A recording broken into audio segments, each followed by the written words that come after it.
അത് അച്ഛനായിരുന്നോ? ആയിരിക്കാം, സ്വന്തം അച്ഛനല്ലേ? ആയിരിക്കും. എന്നെ കാണുമ്പോ തന്നെ ഒരു ഹിന്ദി ലുക്കില്ലേ.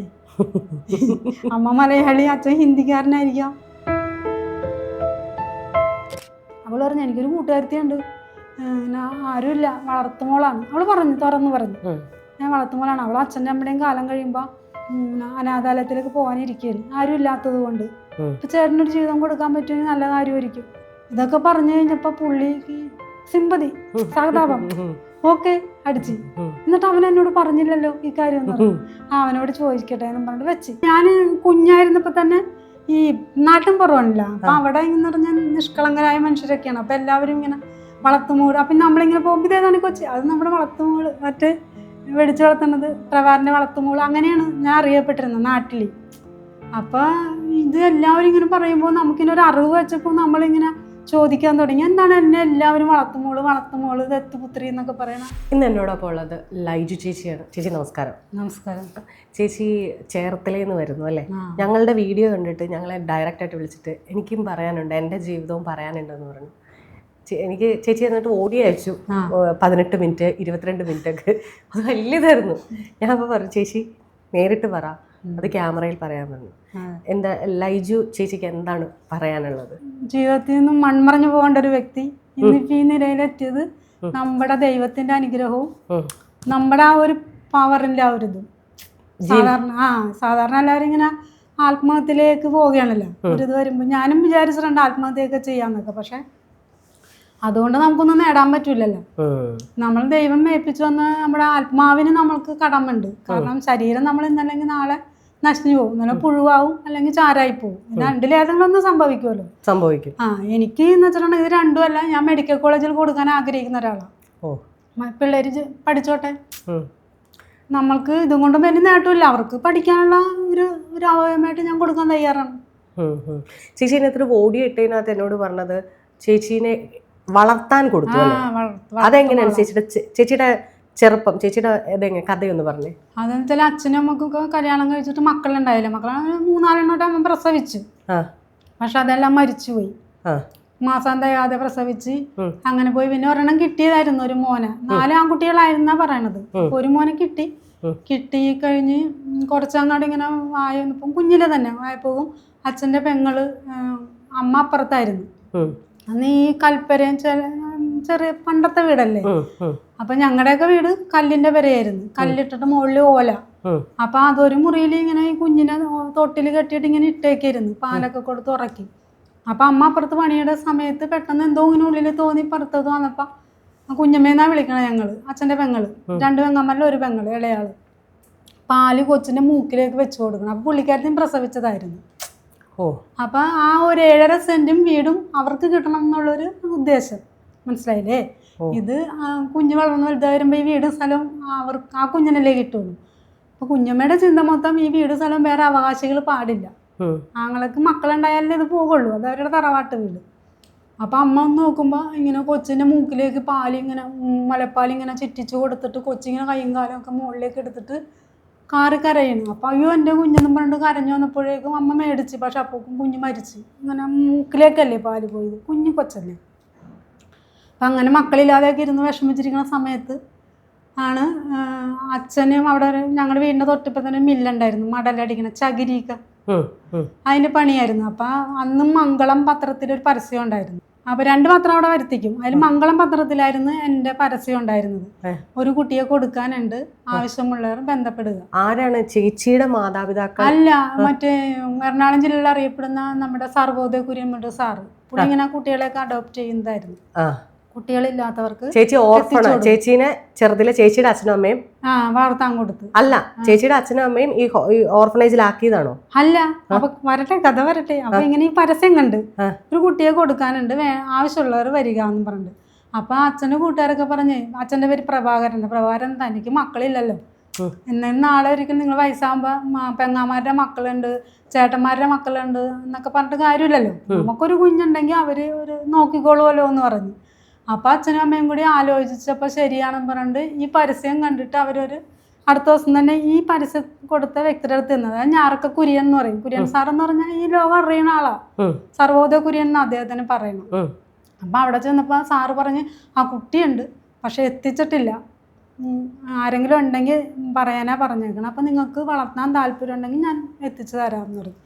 അപ്പോൾ കുട്ടിയെ തരുമ്പോൾ ഞാൻ എത്തിച്ചേക്കാമെന്ന് പറഞ്ഞു. അങ്ങനെ ഇപ്പോൾ പൊയ്ക്കോ എന്ന് പറഞ്ഞ് അങ്ങനെ പോന്ന് 2 ദിവസം കഴിഞ്ഞപ്പോഴായിട്ട് ഈ സാറ് എന്നെയും, അപ്പം ഞാൻ പ്രസവിച്ചിട്ട് 16 ദിവസമായിട്ടുള്ളൂ. അവർ കൊണ്ടുവന്ന് കൊടുത്ത് സാർ എന്നെയും കൊണ്ട് ഒരു കയ്യിൽ എന്നെ ഇങ്ങനെ പിടിച്ച് ഒരു കയ്യിൽ സൈക്കിൾ ചവിട്ടി പറവൂർ ഞാറക്കയിൽ നിന്ന് പറവൂർ വരെയും വന്ന്. അപ്പം ഞങ്ങളുടെ പുഴയുടെ അരികത്താണ് ഞങ്ങളുടെ വീട്. അപ്പോൾ അവിടെ വന്നിട്ട് ഇങ്ങനെ മണിയടിച്ച് വെല്ലടിച്ച് പ്രവാര എന്നൊക്കെ പറഞ്ഞ് വിളിക്കുമ്പോൾ ഇങ്ങനെ വലിയ പുഴയാണ്. അപ്പോൾ ഇപ്പുറത്തല്ല ഞങ്ങളുടെ വീട്. അപ്പോൾ പണിക്കാരൊക്കെ കേട്ട് പുഴ അരികത്താണ് മടലൊക്കെ ഇടണതും പിന്നെ മില്ലൊക്കെ. അപ്പോൾ അതേ കുട്ടീനെ കൊണ്ടുവന്നിട്ടുണ്ടെന്ന് പറഞ്ഞാൽ അങ്ങനെ എല്ലാവരും കൂടി പണിയൊക്കെ നിർത്തി വെച്ച് വഞ്ചിയായിട്ട് അത് വലിയ വഞ്ചിയിൽ എല്ലാവരും കൂടി അപ്പുറം ചെന്ന് എന്നെ മേടിച്ച് കഴിഞ്ഞപ്പോൾ പറഞ്ഞ് ഇങ്ങനെ. അപ്പം എന്ത് വേണമെന്ന് അച്ഛൻ ചോദിച്ചു. ചേച്ചിയുടെ സ്ഥലം പറവൂരായിരുന്നു? പറവൂര്, ഇവിടെ തന്നെ, വടക്കം പറവൂര്. അപ്പം എന്താണെന്ന് വെച്ചപ്പോൾ എനിക്കൊന്നും വേണ്ട, എനിക്ക് ഇവിടെ നിന്നൊരു ചായ മതി എന്ന് പറഞ്ഞു. അപ്പോൾ അവിടെ ഒരു മാണിമൂപ്പൻ എന്ന് പറഞ്ഞ വലിച്ചൻ്റെ ചായക്കട ഉണ്ടായിരുന്നു പുഴയരിയിൽ തന്നെ അപ്പുറത്ത്. അപ്പോൾ അവിടെ നിന്നൊരു ചായ മേടിച്ചു കൊടുത്ത് ആ ഒരു ചായയിൽ കിട്ടിയ കുഞ്ഞാണ്. ഇന്നിപ്പോൾ എന്തെല്ലാം എഴുതി വെക്കണം, എന്തെല്ലാം എഴുതി വെച്ചാലാണ്. ഇത് നടന്ന കാലഘട്ടം ഏതാ ചേച്ചി? 1976. അന്നത്തെ പത്രം നോക്കിയാൽ അറിയാൻ പറ്റും എൻ്റെ പരസ്യം. അപ്പം എൻ്റെ അച്ഛനും അമ്മയും നല്ലൊരു, എങ്ങനെയായാലും അവർ നല്ല ആൾക്കാരായതുകൊണ്ടാണല്ല എന്നിങ്ങനെ വളർത്താൻ കൊടുത്തത്. നേരെ മറിച്ച് ഇന്നത്തെ കാലഘട്ടത്തിൽ കുപ്പത്തൊട്ടിലോട്ടെറിയുക, കൊല്ലുക, അല്ലെങ്കിൽ എങ്ങാടെങ്കിലൊക്കെ വലിച്ചെറിഞ്ഞ് കളയും. പക്ഷെ അവർ നല്ലൊരു ആൾക്കാരായതുകൊണ്ട് അപ്പം ഇപ്പോഴും എനിക്ക് അവരിഷ്ടമാണ്. കാരണം ഐ ലവ് യു അച്ഛനും അമ്മയും എന്നൊക്കെ ഞാൻ പറയും എപ്പോഴും. കാരണം അവരുടെ അന്നത്തെ സാഹചര്യം അല്ലെങ്കിൽ അപ്പൂപ്പനായിരിക്കാം കൊടുത്തത്. അപ്പം എൻ്റെ അമ്മാൻ്റെ 2ാമത് കല്യാണം കഴിച്ച് കൊടുത്തു. അത്രേ എനിക്കറിയാം. സ്വന്തം അച്ഛനും അമ്മേനെ ഇതുവരെ അറിയത്തില്ല? ഇല്ല, അമ്മനറിയാം, പക്ഷെ അമ്മ പറയാൻ പാടില്ലല്ലോ. അത് തീർച്ചയായും. അപ്പം അമ്മയ്ക്ക് അറിയാവോ? അമ്മക്കും അറിയാം, അമ്മയുടെ ആൾക്കാർക്കും അറിയാം. പക്ഷെ ആ 2ാമത് കല്യാണം കഴിച്ച് മക്കളായി ഇപ്പോൾ ഒരു 10-20 വർഷമായിട്ട് ഡൈവേഴ്സൊക്കെ ആയിട്ടൊക്കെ നിൽക്കണം നമ്മുടെ വീട്ടിലാണ്. നമുക്കൊരു അവകാശവും ഇല്ല, നമുക്കങ്ങനെ ചെല്ലാനും പറ്റില്ലല്ലോ. ചേച്ചി എങ്ങനെ ഇത് അറിഞ്ഞത്? അറിഞ്ഞെന്ന് പറഞ്ഞാൽ ഞാൻ കുഞ്ഞായിരുന്നപ്പോൾ തന്നെ ഈ നാട്ടും പുറമല്ല. അപ്പം അവിടെ എന്ന് പറഞ്ഞാൽ നിഷ്കളങ്കരായ മനുഷ്യരൊക്കെയാണ്. അപ്പം എല്ലാവരും ഇങ്ങനെ വളർത്തുമൂട്. അപ്പം നമ്മളിങ്ങനെ പോകുമ്പോൾ ഇതേതാണ് കൊച്ചി, അത് നമ്മുടെ വളർത്തുമൂട്, മറ്റ് വെടിച്ച് വളർത്തുന്നത് പ്രവാറിൻ്റെ വളർത്തുമൂട്, അങ്ങനെയാണ് ഞാൻ അറിയപ്പെട്ടിരുന്നത് നാട്ടിൽ. അപ്പോൾ ഇത് എല്ലാവരും ഇങ്ങനെ പറയുമ്പോൾ നമുക്കിങ്ങനെ ഒരു അറിവ് വെച്ചപ്പോൾ നമ്മളിങ്ങനെ ചോദിക്കാൻ തുടങ്ങി, എന്താണ് എന്നെ എല്ലാവരും വളർത്തുമോള് ദത്തുപുത്രി എന്നൊക്കെ പറയണ. വേറെ ആരും അങ്ങനെ പറയണില്ല, ഞാൻ എവിടെ ചെന്നാലും ഇതാണ് കേൾക്കണം. അപ്പോൾ അതെനിക്ക് സങ്കടമായിട്ട് ഞാൻ കരഞ്ഞൊക്കെയാണ് വീട്ടിൽ ചെല്ലണത്. അപ്പോൾ ചിലപ്പോഴൊക്കെ അച്ഛനും അമ്മ ഇരുന്ന് കരയും. ആ മോള് കണ്ട അവർക്ക് വട്ടാണ് വരാന്താണ് എന്തെങ്കിലും തമാശ ഇങ്ങനെ പറയും, വെറുതെ പറഞ്ഞാണ് മോനതൊന്നും കേൾക്കണ്ടെന്ന് പറയും. പക്ഷെ എന്നാലും ഞാനിങ്ങനെ അതിങ്ങനെ ശ്രദ്ധിക്കും, ആരും പറയണില്ല, എന്നെ മാത്രമേ പറയുന്നുള്ളൂ. അന്ന് എല്ലാവർക്കും എന്നെ ഇഷ്ടവും വേണം.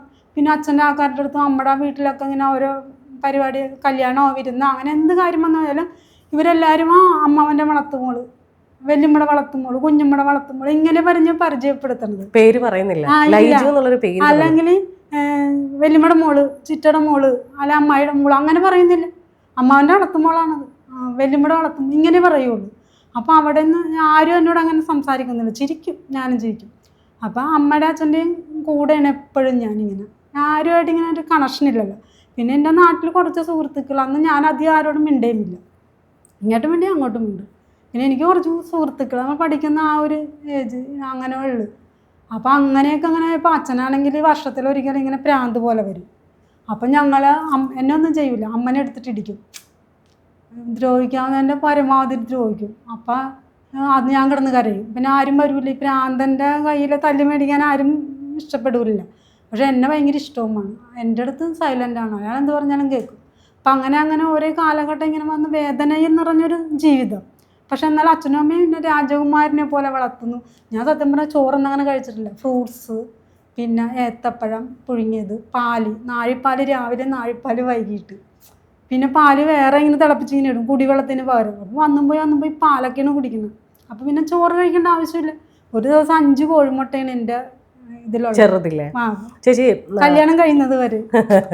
കല്യാണം കഴിയുന്നത് ചേച്ചി അതിലേക്ക് വരാൻ മുന്നേ ഇപ്പൊ ചേച്ചി പറഞ്ഞില്ലേ കുഞ്ഞിനെ കൊണ്ടുവന്ന് ഞാറക്കൽ നിന്ന് പറവൂര് വരെ സൈക്കിള് ചവിട്ടി കൊണ്ടുവന്ന് കൊടുത്തെന്ന്.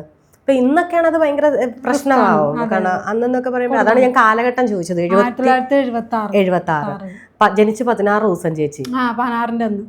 അപ്പൊ ഈ അമ്മയുടെ മകൻ ഇപ്പൊ പറഞ്ഞില്ലേ എടുത്തു വളർത്തിയ അച്ഛനും അമ്മയും, പ്രഭാകരനും അമ്മയുടെ പേരെങ്ങനെ ഭാർഗവമ്മയുടെ ഒരു മകനെ കൊന്നെന്ന് പറഞ്ഞില്ലേ? 3 കുഞ്ഞുങ്ങള്, 4 കുഞ്ഞുങ്ങളിൽ 4ാമത്തെ കൊച്ചിന് മരിച്ചു. ബാക്കി 3 മരിച്ച്. ഇതിനെ കിട്ടിയതായിരുന്നു, പക്ഷെ ഇങ്ങനെ പാല് കൊടുത്തിട്ട് മരിച്ചു എന്ന് പറഞ്ഞില്ലേ? അപ്പൊ അതൊന്നും കേസൊന്നും ആയില്ല? ഇല്ല, അന്നത്തെ കാലത്ത് ഇങ്ങനെ കേസൊന്നും ആവൂലല്ലോ. പിന്നെ അവരൊന്നും പറഞ്ഞില്ല, ഈ അമ്മയൊന്നും പറഞ്ഞില്ല? എന്തു പറയാ, അമ്മ ഒരു പാവമായിരുന്നു. അമ്മനെയൊക്കെ എടുത്ത് മറിച്ചിങ്ങനെ ഇട്ടിട്ട് നെഞ്ചത്ത് കയറിയിരുന്ന ഈ കുഞ്ഞമ്മ ഇടിക്കുമായിരുന്നാ പറയുന്നത്. ഭയങ്കര സാധനമായിരുന്നു. അപ്പൊ പിന്നെ ചേച്ചീനെ ഈ 16 ദിവസമായുള്ള കുഞ്ഞിനെ കൊണ്ടുവന്നപ്പോ പിന്നീട് ഇതിപ്പം ഒരു നമ്മൾ പറയുന്ന പോലെ എടുത്തു വളർത്തുക എന്ന് പറയുമ്പോ തന്നെ 4 കുഞ്ഞുങ്ങൾ മരിച്ചു, ഇവർക്ക് നാളെ പ്രായമാകുമ്പോൾ ഒരാൾ നോക്കാന്നുള്ള രീതിയിലാണ് കുഞ്ഞിനെ കൊണ്ടുവരുന്നത്. ചേച്ചീനെ പിന്നെ എന്താ അവര് കൊല്ലാതെ വിട്ടത്? കൊല്ലാനായിട്ട് എന്നെ നോക്കിയതാ. ഇതുപോലെ തന്നെ അമ്മ എപ്പോഴും ഇങ്ങനെ കാര്യത്തുനിന്ന് മാറ്റാതെ ഇങ്ങനെ ഇങ്ങനെ കൊണ്ടുനടന്ന് ഒരു ദിവസം ഇതുപോലെ എന്നെ ഉറക്കി കട്ടിലേക്ക് ഈ തൊട്ടിൽ കിടത്തിയതാ, തുണിയുടെ തൊട്ടിലിൽ. അപ്പം പെട്ടെന്ന് നമ്മുടെ മനസ്സിങ്ങനെ അയ്യോ എൻ്റെ മോളൊന്നും കൊണ്ട് ഓടി വന്നപ്പോൾ ഇങ്ങനെ പിടിച്ചിട്ട് ഇങ്ങനെ ആട്ടിങ്ങനെ വിടാനായിട്ട് ഇങ്ങനെ പോകലും, അമ്മയ്യോ എൻ്റെ മോളെന്ന് പറഞ്ഞിട്ട് ഓടി വന്നിട്ട് ഇങ്ങനെ മതിലില്ലേ, കരിങ്കലിന്റെ ഭിത്തിയാണ്, മനസ്സിലായി, വീടിന്റെ കരിങ്കൽ ഭിത്തിയിലേക്ക് അടുപ്പിക്കാനായിരുന്നു. ഇങ്ങനെ ഇടിക്കുമ്പോൾ നമ്മുടെ തലയൊന്നും ഇടിക്കുമ്പോൾ നമ്മൾ മരിക്കുമല്ലോ. അപ്പം അങ്ങനെ ആകുമ്പോൾ അമ്മ ഓടി കരഞ്ഞുകൊണ്ട് നെഞ്ചത്തടിച്ച് ഓടി കരഞ്ഞുകൊണ്ട് വന്നപ്പോൾ അമ്മയുടെ മേത്ത് വന്ന് എൻ്റെ തല ഇടിച്ചത്. നമ്മൾ ജീവിക്കണം, നമുക്കൊരു ആയുസ്സുണ്ട്, നമുക്ക് കുറേ അതായത് മനുഷ്യൻ തള്ളിക്കളഞ്ഞപ്പോൾ ദൈവം അറ്റസ്റ്റ് ചെയ്തെടുത്ത കുട്ടിയാണ്. അപ്പം അതുകൊണ്ട് എന്നെ ആര് വേദനിപ്പിച്ചാൽ അവർക്ക് ഉടനടി പണി കിട്ടും. ഞാൻ പ്രതികാരത്തിനൊന്നും നിൽക്കാറില്ല. ഈ ഇങ്ങനെ അത് നോക്കിയതിന് ശേഷം അച്ഛനൊന്നും പറഞ്ഞില്ലേ? സ്വന്തം പെങ്ങളല്ലേ ഇങ്ങനെ ചെയ്യും? അച്ഛനെന്ത് പറയാ, അച്ഛനെയും വരും തല്ലും. അങ്ങനത്തെ ഒരു എന്നുവെച്ചാൽ പണ്ട് ഇപ്പം അവരുടെ മക്കളൊക്കെ ആയിട്ടാലും എനിക്ക് കുഴപ്പമില്ല. കാരണം പണ്ട് കഥകളിലെ ശൂർപ്പണക അങ്ങനെയെന്നൊക്കെ പറഞ്ഞൊരു ഭയങ്കര വില്ലത്തിയായിരുന്നു കുഞ്ഞമ്മ.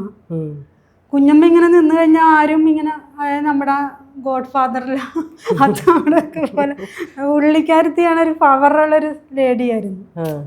ആരുടെ മുമ്പിലും കൂസാതെ എല്ലാവരെയും ഇങ്ങനെ. ചേച്ചീനെ ദ്രോഹിച്ചിട്ടുണ്ടോ ചെറുതിലേ?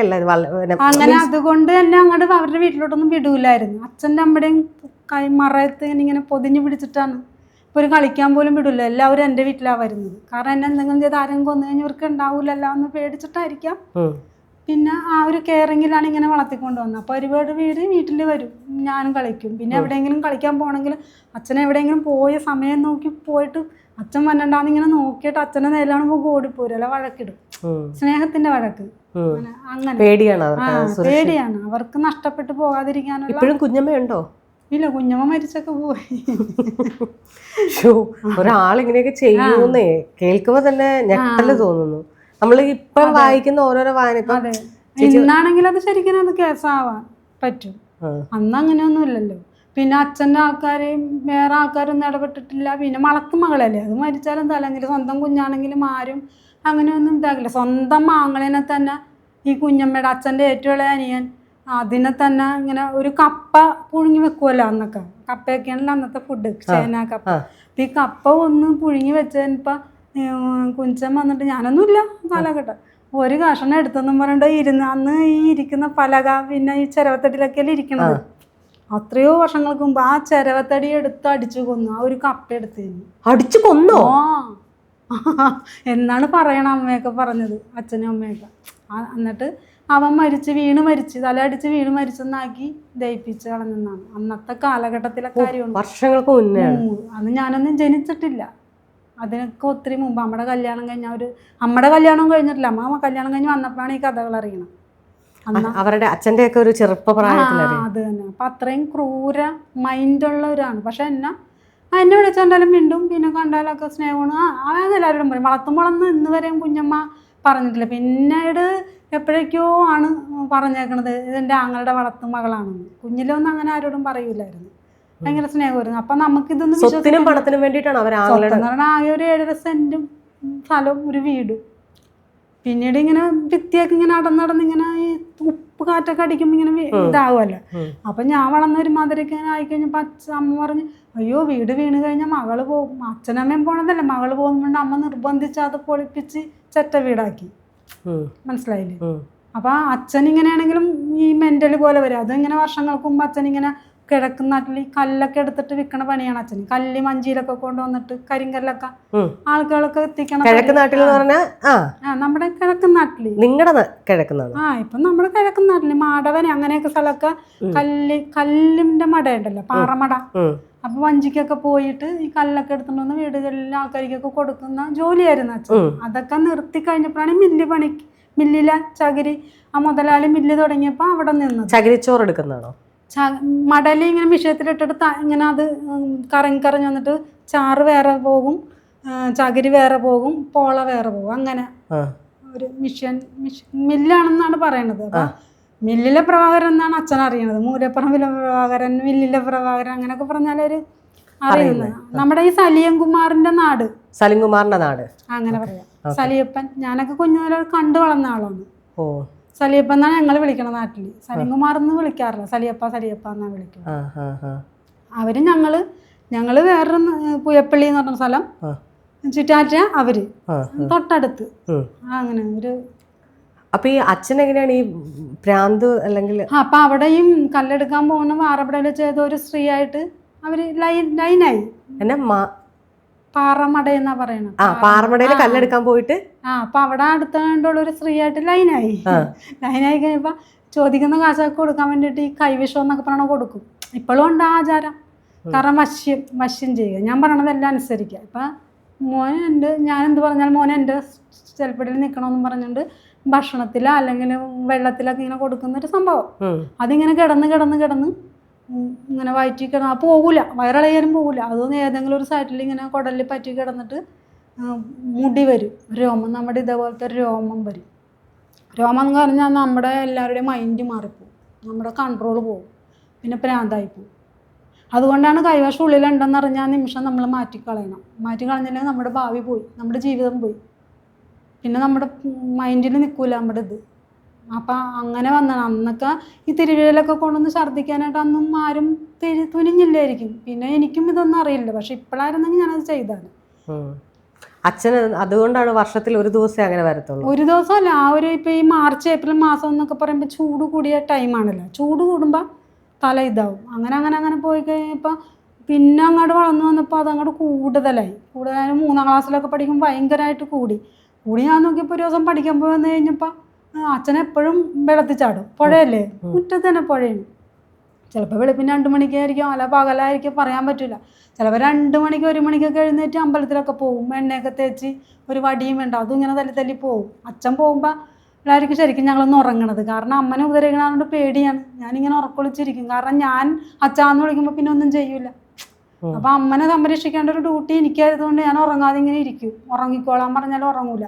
പിന്നെ ചില സമയത്ത് ഭയങ്കര ഉപദ്രവമാകുമ്പോൾ ഞങ്ങളിങ്ങനെ ഇങ്ങനെ ഞങ്ങളൊരു ഏക്കറിൻ്റെ ഒരു അറ്റത്താണ് ഞങ്ങൾക്ക് കുടിയടപ്പ് കിട്ടിയതാണ്. അപ്പം ബാക്കി ഇങ്ങനെ ഏക്കർ കിടന്നിട്ട് കുറേ അങ്ങോട്ട് നീങ്ങിയിട്ടാണ് അടുത്ത വീടുകൾ ഇങ്ങനെ സ്റ്റാർട്ട് ചെയ്യണം. അപ്പം പുല്ലൊക്കെ ഉണ്ടാവുമല്ലോ, കാടൊക്കെ ഉണ്ടാവും, പണ്ടങ്ങനെയൊക്കെ ഉണ്ടല്ലോ.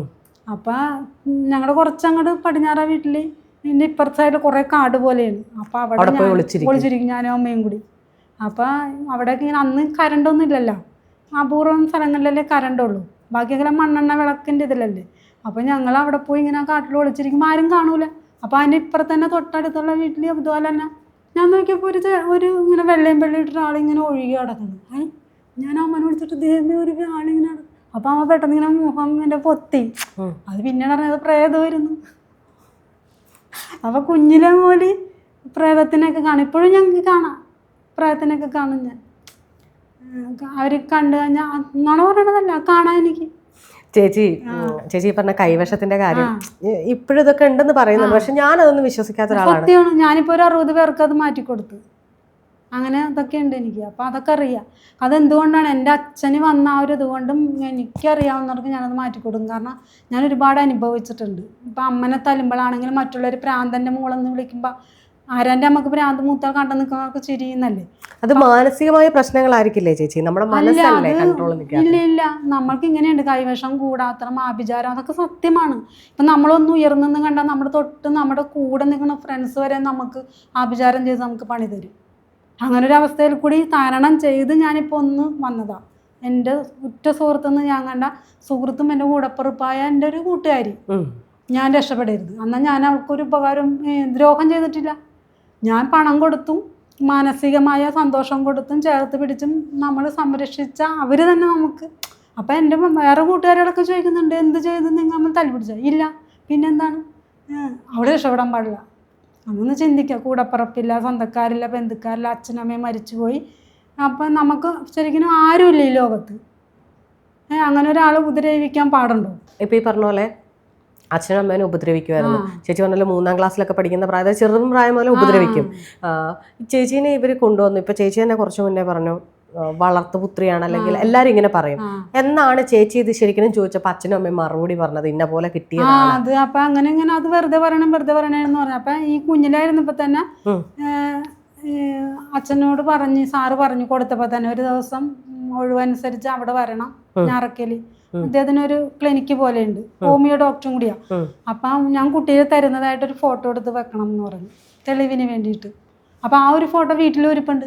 അപ്പം ഞാൻ എപ്പോഴും ചോദിക്കും, ഇതാരാണ് എന്നെ അമ്മക്കൊച്ചനും തരുന്നത്, ഇതാരാണ് എന്നെ അമ്മക്കൊച്ചനും ഇങ്ങനെ തരുന്നത്? അപ്പം ഇവരിങ്ങനെ നിന്ന് മേടിക്കണ സീനാണ്. എന്നിട്ട് ഇങ്ങനെ ചില്ലിട്ട് വെച്ചിട്ട് ഒരു ഫോട്ടോ. അപ്പം ഇതിന് വീട്ടിൽ വെച്ചേക്കല്ലേ. അപ്പം ഞാൻ ചോദിക്കും, അപ്പം അതൊരു സാറാണ് അവിടെ. അപ്പം പിന്നെ ശരിക്കും ഒരു ഓർമ്മയായപ്പോൾ പറഞ്ഞ് മരുന്നിനൊക്കെ എന്നെ കൊണ്ടുപോകും. ഹോമിയോ മരുന്ന് ഫ്രീ ആയിട്ട് തരുമല്ലോ. അപ്പം സാറ് പറഞ്ഞ് വരാൻ പറ്റുമ്പോഴൊക്കെ വയ്യാതാകുമ്പോൾ കൊണ്ടുവന്നോ. സാറിപ്പോഴും ഉണ്ടോ അതോ? ഇല്ല, മരിച്ചു. ഇപ്പൊ ഒരു 10-20 വർഷമായിട്ടുണ്ടാവും. അപ്പൊ എന്നെ കൊടുക്കുമ്പോ എൻ്റെ കൈയും കാലും മുഖവും തലമൊലി അടിവരെ ഇങ്ങനെ പടം കൊഴിഞ്ഞതുപോലെ ഇങ്ങനെ ഒരു ഇതിരിക്കായിരുന്നു. അതുകൊണ്ട് ആരും എടുക്കുകയൊന്നുമില്ലായിരുന്നു. അപ്പൊ അച്ഛനൊക്കെ ചോദിച്ചത് എന്ത് പറ്റിയെന്ന് വെച്ചപ്പോ അതെ വയറ്റിലിട്ട് തന്നെ കൊല്ലാൻ നോക്കിയതാണ് അമ്മ, പോണെങ്കിൽ പോട്ടെ എന്ന് ഓർത്തിട്ട്. പക്ഷെ പോയില്ല. അപ്പം ആ റിയാക്ഷനാണ്, മരുന്നിൻ്റെ റിയാക്ഷനാണ്. അത് പയ്യെ മാറിക്കോളും. പിന്നെ ഞാൻ മരുന്ന് തരാമെന്ന് പറഞ്ഞു. അപ്പോൾ കൊണ്ടുവന്നായെന്ന് പറഞ്ഞു. അപ്പം അന്ന് ഈ ഫോട്ടോ എടുത്ത് കൈമാറിയ സമയത്ത് ഈ മരുന്നും കൊടുത്ത് അങ്ങനെ കുറച്ച് നാൾ മരുന്ന് കഴിച്ചപ്പോൾ അത് മാറി. അങ്ങനെ അപ്പാണ് പിന്നീട് അതുകൊണ്ടാണല്ലേ വേറെ ആരും എടുക്കാതിരുന്നത്. കുഞ്ഞിന് പോലെ ആരും എടുക്കില്ല, അറപ്പ് പോലെയല്ലേ, ഇങ്ങനെ ഈ പടം കൊഴിഞ്ഞ പോലെ. മനസ്സിലായി. നമ്മള് സ്കിൻ ഇങ്ങനെ വിണ്ട് വിണ്ട് കീറിയിരിക്കും. വിണ്ട് വിണ്ടല്ലേ, വെറുതെ ഇങ്ങനെ ഈ തൊലി പോലെ ഇങ്ങനെ പോരും, ഊരിപ്പോരുവോ? മൊത്തമായിട്ട് ഇങ്ങനെ. അമ്മയും അച്ഛനും കുറെ കഷ്ടപ്പെട്ടിട്ടാണ് വളർത്തി വലുതാക്കിയത് കേട്ടോ. പിന്നെ ആ മരുന്നൊക്കെ വെച്ചപ്പോ മാറി, നോർമലായി. അത് ഈ മരുന്നിന്റെ ചൂടുണ്ടല്ലോ. കാരണം ഈ കുട്ടി ശരിക്കും ആയി കഴിഞ്ഞപ്പോഴാണ് ഈ അമ്മ മരുന്ന് കഴിച്ചേക്കണത് പോകാൻ വേണ്ടി. തുടക്കത്തിൽ തന്നെയാണെങ്കിൽ അത് പോയാന്. അപ്പൊ അത് പോയില്ല. അപ്പൊ ഈ മരുന്ന് പുറത്തോട്ട് പോകാനും പറ്റൂലല്ലോ. അപ്പൊ അവിടെ കിടന്നിട്ട് ഇത് മൊത്തം ഞാനാണ് ഏറ്റെടുത്തത്. അപ്പൊ അങ്ങനെ. അപ്പൊ അത് കഴിഞ്ഞ് ഇങ്ങനെ ഒരുമാതിരി ആയി കഴിഞ്ഞപ്പോ അച്ഛനമ്മയ്ക്ക് ഇങ്ങനെ സംസാരിക്കണം. അപ്പോൾ ഈ ഡയറി ഒക്കെ ഉണ്ട്, അച്ഛനിങ്ങനെ ഡയറി ഇതൊക്കെ ഉണ്ട്. അപ്പോൾ ഈ ഡയറി ഇങ്ങനെ തോന്നുമ്പോൾ ഒരു ഫോട്ടോ ഇരിക്കുന്നു. അപ്പോൾ ഇങ്ങനെ ഈ സിക്കിൻ്റെ പോലത്തെ ഇങ്ങനെ സിക്കുകാരുടെ പോലത്തെ തല കെട്ടിയിട്ട് ഇങ്ങനെ യൂണിഫോമൊക്കെ ഇട്ടിട്ട് ഒരു ആള്. അപ്പം ഞാൻ ഇത് ചോദിച്ച് ഇതാരാണെന്ന് ചോദിച്ചപ്പോൾ അത് ആരാണെന്ന് പറഞ്ഞാൽ അപ്പോൾ ഇത് എടുത്ത് മാറ്റിക്കളഞ്ഞു. അപ്പം ഞാൻ കളിക്കാൻ പോകണല്ലോ പോയിട്ട് എൻ്റെ മനസ്സിൽ ഇങ്ങനെ ഇത് തന്നെ കിടക്കണം, ഈ ഫോട്ടോ ആരുടെയാണ് അത് ഞാൻ കൊച്ചാണ് എങ്കിലും അതിങ്ങനെ അതൊന്നും അറിയാൻ വേണ്ടിയിട്ട് ഞാൻ ഓടി ഇങ്ങനെ അവിടെ വന്നപ്പോൾ അച്ഛനമ്മ പറയണേ ഇനി ആ ഫോട്ടോയിൽ വെക്കണ്ട, അത് കണ്ടാൽ മകള് ചിലപ്പോൾ എന്നൊക്കെ പറയണം. അപ്പം എനിക്ക് തോന്നി എന്നെ സംബന്ധിക്കുന്ന എന്തോ ആണ് ആ രഹസ്യം എന്നുള്ളത് തോന്നി. പക്ഷെ പിന്നെ എനിക്ക് ആ ഫോട്ടോ കാണാൻ പറ്റിയില്ല. അതൊന്നും അച്ഛനമ്മയും കത്തിച്ച് കളഞ്ഞിട്ടുണ്ടാവും. പക്ഷെ ഉണ്ടായിരുന്നെങ്കിൽ ഇന്നിപ്പോൾ ഫേസ്ബുക്കിലൊക്കെ ഇട്ട് ആയിരിക്കാം, ആയിരിക്കും. അപ്പൊ എന്നെ കാണുമ്പോ തന്നെ ഒരു ഹിന്ദി ലുക്കില്ലേ, അമ്മ മലയാളി അച്ഛൻ ഹിന്ദിക്കാരനായിരിക്കാം. അപ്പൊ അങ്ങനെ അമ്മ LLBക്ക് പഠിക്കുന്ന സമയത്ത് പറ്റിയ ഒരു ഇതാണെന്നാ പറയുന്നത്. ചേച്ചി ഇപ്പൊ പറഞ്ഞില്ല അച്ഛന്റെ ഫോട്ടോ അല്ലെങ്കിൽ അച്ഛനായിരിക്കാം ഒരു സിക്കുകാരന്റെ ഫോട്ടോ കണ്ടു എന്ന് പറഞ്ഞില്ലേ, അതിനുശേഷം എപ്പോഴാണ് ശരിക്കും പറഞ്ഞത് ചേച്ചി? ശരിക്കും അറിഞ്ഞത് അച്ഛനും അമ്മയും പറഞ്ഞോ? പിന്നെ അച്ഛനമ്മയും പറഞ്ഞില്ല എന്നോട്, ഞങ്ങൾ മേടിച്ച് വളർത്തണമെന്ന് പറഞ്ഞിട്ടേ ഇല്ല. പിന്നെ നമ്മൾ ഒരുമാതിരി വളർന്നു വന്നു കഴിയുമ്പോ നമ്മളിങ്ങനെ കൂട്ടുകാരോടൊക്കെ തിരക്കി, ഇങ്ങനെ അടുത്തവരോടൊക്കെ നമ്മളിങ്ങനെ തിരക്കുമല്ലോ, എന്താ നിങ്ങൾ എന്നെ ഇങ്ങനെ പറയണ. പിന്നെ ചിറ്റയുണ്ട് നമ്മുടെ അനിയത്തി, ഞാറക്കലാണ് വീട്. ചിറ്റ എന്നെ ഭയങ്കര സ്നേഹമാണ്. കുഞ്ഞിലെ കണ്ടപ്പോൾ ചിറ്റയുടെ മക്കളും എന്നെ സ്നേഹിച്ചിട്ടുണ്ട്, അവർ നല്ല ഇഷ്ടമാണ്. അപ്പം ഇങ്ങനെ ഇപ്പം അതൊന്നും കാര്യമാക്കണ്ടെന്ന് പറഞ്ഞു. പിന്നെ ഒരു ദിവസം ഞാൻ ഒരുമാതിരിയൊക്കെ ആയി കഴിഞ്ഞപ്പോൾ ഈ സാറിൻ്റെ അടുത്ത് ചെന്നു. എന്നുവെച്ചാൽ അച്ഛനായിട്ട് പോകുമ്പോൾ അപ്പോഴും ഇങ്ങനെ ചോദിക്കുമ്പോൾ അതൊന്നും മോള് കാര്യമാക്കണ്ടെന്ന് പറയും. ആരെങ്കിലും അവരൊക്കെ വെറുതെ പറയണമെന്നൊക്കെ ഇങ്ങനെ പറയും. അത് കഴിഞ്ഞപ്പോൾ ഇപ്പം എൻ്റെ മനസ്സിൽ ശരിയാണ്, ഞാൻ വളർത്തു മകൾ തന്നെയാണ്, അച്ഛനമ്മക്ക് മക്കളില്ലാണ്ട്. അപ്പം ഞങ്ങളുടെ അടുത്തുള്ള പ്രായമുള്ളവരൊക്കെ പറഞ്ഞിട്ട് നിൻ്റെ അച്ഛനമ്മക്ക് മക്കളില്ലാതെ പിന്നെ മേടിച്ച് വളർത്തണേണ്, നീ അത് വലിയ വീട്ടിലെ കൊച്ചാണ് എന്നൊക്കെ ഇങ്ങനെ ഇവരിങ്ങനെ പറഞ്ഞു. ഞാൻ പിന്നെ അത്ര അത് ഉൾക്കൊണ്ട് ആദ്യമൊക്കെ കരയും, പിന്നെ കരച്ചിൽ ഒരുമാതിരി ഒരു മരവിപ്പ് പോലെ ആവുമല്ലോ, ഒരു തരം ഒരവസ്ഥയിൽ പിന്നെ ഞാനത് ഉൾക്കൊണ്ട് ഞാൻ ഇങ്ങനത്തെ ഒരു കുട്ടിയാണെന്നുള്ളത്. അപ്പം ഞാൻ കുഞ്ഞിലും മുതൽ ഭയങ്കര കൃഷ്ണഭക്തയാണ്. കൃഷ്ണൻ്റെ ഫോട്ടോ എന്ന് വെച്ചിട്ടുണ്ടെങ്കിൽ ഈ ബീഡി ഉണ്ട്, രോഹിണി ബീഡി. അപ്പം അതിനകത്ത് കൃഷ്ണൻ ഇങ്ങനെ ഉടക്കോല് വിളിച്ചിരിക്കണാണ് മറ്റേ പശുവിൻ്റെ മുമ്പിൽ. അപ്പം ഇതൊക്കെ ഇങ്ങനെ ആൾക്കാർ ചവിട്ടുന്നുണ്ട്, അതൊക്കെ റോട്ടിൽ നിന്നൊക്കെ പറക്കി കൊണ്ടുവന്ന് അതൊക്കെ ബോക്സിലും ബുക്കിലും ഓലയിലൊക്കെ ഒട്ടിച്ച് വെക്കും, ഭഗവാനെ ചവിട്ടാൻ പാടില്ല എന്നൊക്കെ പറഞ്ഞിട്ട്. അപ്പം ഇങ്ങനെ കൂട്ടുകാരൊക്കെ അമ്പലത്തിലൊക്കെ ഇങ്ങനെ പോകും, ഇങ്ങനെയൊക്കെ നടന്ന് പോകും. ഒരു ദിവസം ഇതുപോലെ തന്നെ 5ാം ക്ലാസ്സിലേക്ക് നമ്മൾ ചേർന്ന്. അപ്പോൾ പള്ളി സ്കൂളിലാണ് പഠിച്ചത്, പറവൂർ പള്ളി സ്കൂളിൽ. അപ്പോൾ അവിടെ ചെന്നപ്പോൾ സിസ്റ്റർ പറഞ്ഞ്, ഇവിടെ ജാതി മതമൊന്നും നോക്കട്ടൊന്നുമില്ല, എല്ലാവരും നിങ്ങൾ പള്ളിയിൽ പോയിക്കൊള്ളാം, ഉച്ചക്ക് ഊണ് കഴിച്ചിട്ട് പള്ളിയിൽ പോയി പ്രാർത്ഥിച്ചിട്ട് ക്ലാസ്സിലേക്ക് വന്നാൽ എന്ന് പറഞ്ഞപ്പോൾ ഞാൻ ആദ്യമായിട്ട് പള്ളിയിൽ പോകുന്ന ഒരു സീനാണ്. അപ്പോൾ അതിന് മുമ്പ് ഞങ്ങളുടെ മുതലാളി ക്രിസ്ത്യൻസാണ്. അപ്പോൾ അവരുടെ അച്ഛൻ മരിച്ച സമയത്ത് അച്ഛൻ്റെ അടുത്ത് കുഞ്ഞിനെ കൊണ്ടുപോയിട്ടുണ്ട്. ആ ഒരു ഓർമ്മയില്ല എനിക്കതിന്. പിന്നെ ഓർമ്മ വന്ന് 5ാം ക്ലാസ്സിൽ പഠിക്കുമ്പോൾ. അപ്പോൾ ആദ്യം ഫസ്റ്റ് ആകുമ്പോൾ അകത്തേക്ക് കയറണമെങ്കിൽ വചന ബോക്സ് വെച്ചിട്ടുണ്ട്. വചന ബോക്സ് എടുത്ത് വായിച്ചിട്ട് നമ്മൾ അടുത്ത ആളത്തോട്ട് കയറി അടുത്തേര് ഇട്ടിട്ട് വേണം പിന്നെ ആൾക്കാരുടെ അങ്ങോട്ട് പോകാൻ. ഫസ്റ്റ് എടുത്തുണ്ടെങ്കിൽ നോക്കിയപ്പോൾ എനിക്ക് കിട്ടിയ വചനം, പെറ്റമ്മ മറന്നാലും ഞാൻ നിന്നെ മറക്കുള്ളൂ. അപ്പോൾ ഞാനിങ്ങനെ എൻ്റെ മനസ്സിനിങ്ങനെ അത് ഏറ്റി. അപ്പം ഞാനിങ്ങനെ അപ്പോൾ അടുത്താൾക്ക് എടുക്കണമല്ലോ, ഞാനിങ്ങനെ നീങ്ങിക്കൊടുത്ത് വീണ്ടും ഇത് ഞാനിങ്ങനെ വായിച്ചു. അപ്പോൾ അത് എൻ്റെ മനസ്സിൽ എവിടെയോ തട്ടി. എന്നിട്ട് ഇതിനകത്തേക്ക് കയറിയപ്പോൾ അത് ശരിയല്ലോ, അപ്പോൾ അതെനിക്ക് കിട്ടിയ വചനമായിരിക്കും എന്നൊരു ചിന്ത. തിരിച്ചിറങ്ങി, എനിക്ക് അങ്ങനത്തെ ഒരു മൈൻഡുണ്ട്, ഞാൻ അത് ഉറപ്പ് വരുത്തും. തിരിച്ചിറങ്ങിയിട്ട് ഒന്നും കൂടി ഞാൻ എടുത്ത്. അപ്പോൾ കിട്ടിയത് ഭയപ്പെടേണ്ട, ഞാൻ നിന്നോട് കൂടെയുണ്ട്. അപ്പോൾ ഇത് രണ്ടും എനിക്ക് അങ്ങോട്ട് ഭയങ്കരമായിട്ട് എൻ്റെ ഹാർട്ടിന് അതൊരു പിടിച്ചൊരു വല്ലാത്തൊരു 5ാം ക്ലാസ്സിൽ പഠിക്കുന്ന കൊച്ചാണ്, പക്ഷേ എനിക്കത് ഉൾക്കൊണ്ടു. അപ്പം ഞാനിങ്ങനെ ആൾക്കാരുടെ ഫ്രണ്ടിലേക്ക് വന്ന്, അപ്പോൾ അവിടെ കുരിശിൽ കിടക്കണ യേശു. അപ്പം ഞാൻ വേഗം മുട്ടുകുത്തി ഞാൻ നോക്കിയപ്പോൾ ആ യേശുവിൻ്റെ താഴെ എഴുതി വെച്ചേക്കണ്, ഞാൻ അനാഥരുടെയും വിധവകളുടെയും ദൈവമാവുന്നു. അപ്പം ഞാൻ മുട്ടുകുത്തിയെന്ന് ഇങ്ങനെ മുട്ടുമ്പേൽ ഇങ്ങനെ ഇരുന്ന്, കാലില്ലേ ഇങ്ങനെ ഇരുന്നിട്ട് അപ്പം എനിക്കും ഉണ്ടല്ലോ ദൈവം, ഞാൻ അനാഥയാണല്ലോ, അപ്പം ഇതും എൻ്റെ ദൈവമാണ്. അപ്പം പിന്നെ ഒന്നും കൂടി ഞാൻ ശരിക്കും മുട്ടുകയിലിരുന്നു. ആരും പറഞ്ഞൊന്നും തന്നില്ല. ദൈവമേ, ഞാനും അനാഥയാണ്, എന്നെ നോക്കിക്കൊള്ളാം, എനിക്ക് അച്ഛനും അമ്മയും വയസ്സായതൊക്കെയാണ്, അപ്പം എനിക്ക് ആരുമില്ല, അപ്പം എനിക്ക് കൂട്ടൊക്കെ നല്ലതാണോ എങ്ങനെയാണ് എന്താണെന്ന് എനിക്കറിയില്ലല്ലോ, എനിക്ക് തെറ്റ് ചെയ്യാൻ എന്നെ അനുവദിക്കരുത്. ഏതോ ഒരു ഇതിൽ എൻ്റെ അച്ഛനമ്മക്കും പറ്റിയൊരു അബദ്ധമാണ് ഞാൻ. അവർ ആഗ്രഹിച്ച് അത് വളർത്താൻ നോക്കി, പക്ഷേ അമ്മയുടെ ആൾക്കാരൊന്നും സമ്മതിച്ചില്ല. എൻ്റെ പേരിൽ എന്നെ അകറ്റും. അപ്പം ഇതൊക്കെ ഈ സാറിൽ നിന്നാണ് ഇങ്ങനെ പറയണം, മോനെ ശരിക്കും വളർത്താൻ കൊടുത്തതാണ്, മോൻ അതുകൊണ്ട് ഒരിക്കലും അമ്മയും അച്ഛനെ അറിഞ്ഞാൽ അന്വേഷിച്ച് പോകണ്ട, ഇതാണ് മോൻ്റെ അച്ഛനും അമ്മയും. ഈ സാറ് എന്നെ അടുത്തിരുത്തിയിട്ട് പറഞ്ഞു. അപ്പോൾ ഇനി ഇതിനെക്കുറിച്ച് അച്ഛനോടും അമ്മനെയും ചോദിച്ച് വിഷമിപ്പിക്കരുത്, അവർക്കത് വിഷമാവൂലേ, മോനും കരയണ്ട എന്ന് പറഞ്ഞു. അപ്പം അങ്ങനെ അതിനൊക്കെയുണ്ട്. അപ്പം ഞാൻ ഉറപ്പായി അതെയാണ് എന്നെ മേടിച്ചു കൊടുത്തത്. അപ്പം ഞാനിങ്ങനെ ഈശോനോട് പ്രാർത്ഥിച്ച്, നീ എന്നെ നോക്കിക്കൊള്ളാം, എൻ്റെ മനസ്സിൻ്റെ കൺട്രോൾ ഞാൻ അങ്ങക്ക് തന്നെ. അപ്പം ഇതൊക്കെ ഈ കൺട്രോൾ എന്നൊക്കെ പറയാൻ പോയത് അച്ഛൻ സഖിവാരിക, മംഗളം, മനോരമ ഇതെല്ലാം വീക്കിലും വരുത്തും, വായിക്കുമായിരുന്നു. എന്നിട്ട് ലോകത്തിലുള്ള എല്ലാവരും വന്ന് വീട്ടിൽ നിന്നാണ് മേടിച്ചിട്ടുണ്ടോ ഞങ്ങളുടെ വീട്ടിൽ നിന്ന്. അപ്പം ഞാൻ കുഞ്ഞിലെ ഞാൻ വായിച്ച് പഠിച്ചത് തന്നെ ഈ മാർക്സിസ്റ്റ് കമ്മ്യൂണിസ്റ്റിൻ്റെ ബുക്കാണ്. ഓരോരുത്തരുടെ പടം വെച്ചിട്ട് അപ്പം കമ്മ്യൂണിസം പഠിച്ചാണ് ഞാൻ വളർന്നു വന്നത്. അച്ഛൻ ഭയങ്കര മാർക്സിസ്റ്റുകാരനായിരുന്നു, LDF. പിന്നെ അങ്ങനെ വളർന്നു വന്നു കഴിഞ്ഞപ്പോൾ പിന്നെ ഇതൊക്കെ വായിക്കാൻ തുടങ്ങി. അപ്പം ഇങ്ങനെ പഠിക്കാൻ പെട്ടെന്ന് തന്നെ ഇതൊക്കെ ഞാൻ വായിക്കുമായിരുന്നു. അപ്പം ഇതിനകത്ത് വേർഡുകളാണ് ഇതൊക്കെ ഈ എൻ്റെ കൺട്രോള്, മനസ്സിന്റെ കൺട്രോൾ എന്നൊക്കെ പറയണം. എന്ന് എനിക്കറിയില്ല, നീ നോക്കിക്കൊള്ളാം, എന്നെ നിയന്ത്രിച്ചോളാം, എനിക്ക് ആരുമില്ല, എൻ്റെ കൂടെ കട്ടക്ക് നിൽക്കണം കേട്ടാ, എന്നെ തെറ്റിലേക്ക് വീഴരുത്, എനിക്ക് നല്ല രീതിയിൽ ജീവിക്കണം, എന്നെ കൈവിടരുത്, എൻ്റെ കൂടെ ഉണ്ടാവണമെന്ന് പറഞ്ഞു പ്രാർത്ഥിച്ച് ഞാൻ പോന്നു. പിന്നെ എല്ലാ ദിവസവും ഞാൻ പള്ളിയിൽ പോകും, പ്രാർത്ഥിക്കും. അപ്പം കൃഷ്ണൻ്റെ ഒപ്പം ഒരാളെയും കൂടി കൂട്ടി, ഒരു കയ്യിൽ കൃഷ്ണനായിരുന്നു, ഒരു കയ്യിൽ യേശുവിനെയും കൂടി, ക്രിസ്തുവും കൃഷ്ണനുമായി നടുക്ക് ഞാൻ ഒറ്റയ്ക്ക് ഇരിക്കുമ്പോഴും നടക്കുമ്പോഴും കിടക്കുമ്പോഴും ഒക്കെ ഞാൻ ഇവരോട് സംസാരിച്ചിട്ടാണ് ഞാൻ നടക്കുന്നത്. കാരണം എനിക്ക് അങ്ങനെ അധികം കൂട്ടില്ല, പിന്നെ എനിക്ക് അധികം ബന്ധുക്കാരങ്ങനെ ഇല്ല. അപ്പം എനിക്ക് മൊത്തമായിട്ട് ഞാൻ ദൈവത്തിലേക്ക് അങ്ങോട്ട് പോയി. കുഞ്ഞിലെ മുതൽ എന്തുണ്ടെങ്കിലും ഞാൻ ദൈവത്തിനോട് പറയും. അവരിവിടെ എൻ്റെ അടുത്ത് ഉണ്ടെന്നുള്ള എൻ്റെ ഭാവനയിൽ ഞാൻ കണ്ടിട്ട് സംസാരിക്കും, മനസ്സിലായില്ല. അപ്പം എന്നോടൊക്കെ അമ്മയൊക്കെ ചോദിക്കും, മോനെ ഒറ്റക്കൊന്നും അങ്ങനെ പറയാൻ പാടില്ല. ഞാൻ പറഞ്ഞ ഒറ്റക്കല്ല, ഇവിടുത്തെ ക്രിസ്തു ഉണ്ട്, ഇവിടെ കൃഷ്ണനുണ്ട്. അച്ഛനും അമ്മയ്ക്ക് എത്രാമത്തെ വയസ്സിലാണ് ചേച്ചീനെ കിട്ടുന്നത്? രണ്ടും അമ്മക്ക് 40 വയസ്സൊക്കെ കഴിഞ്ഞപ്പോഴാണ് കിട്ടുന്നത് അല്ലേ? ആരെ ഈ പേരിട്ടത്? ഇത് അത്യാവശ്യം നല്ല സ്റ്റൈലിഷ് പേരാണല്ലോ, ലൈജു അല്ലേ? എൻ്റെ പേര് അംബിക എന്നാ. തൊട്ടപ്പുറത്ത് ഞങ്ങളുടെ അച്ഛൻ്റെ അമ്പലമാണ്, എട്ടിയോട് അമ്പലം. അപ്പൊ അമ്പലത്തില് അവിടെ ദേവി തുള്ളി വന്നപ്പോ അംബികയെന്ന് എന്നെ കൊണ്ടു ചെന്നപ്പോ അംബികയെന്നിട്ട് ദേവിയുടെ പേര് ഓ ദേവിയുടെ പേര് അംബിക. രുദ്രമാല ഭഗവതി ക്ഷേത്രം രുദ്രമാല എന്നാണ് പേര്. പക്ഷെ അംബിക എന്നും ദേവിയുടെ പേരൊക്കെ ഉണ്ടല്ലോ.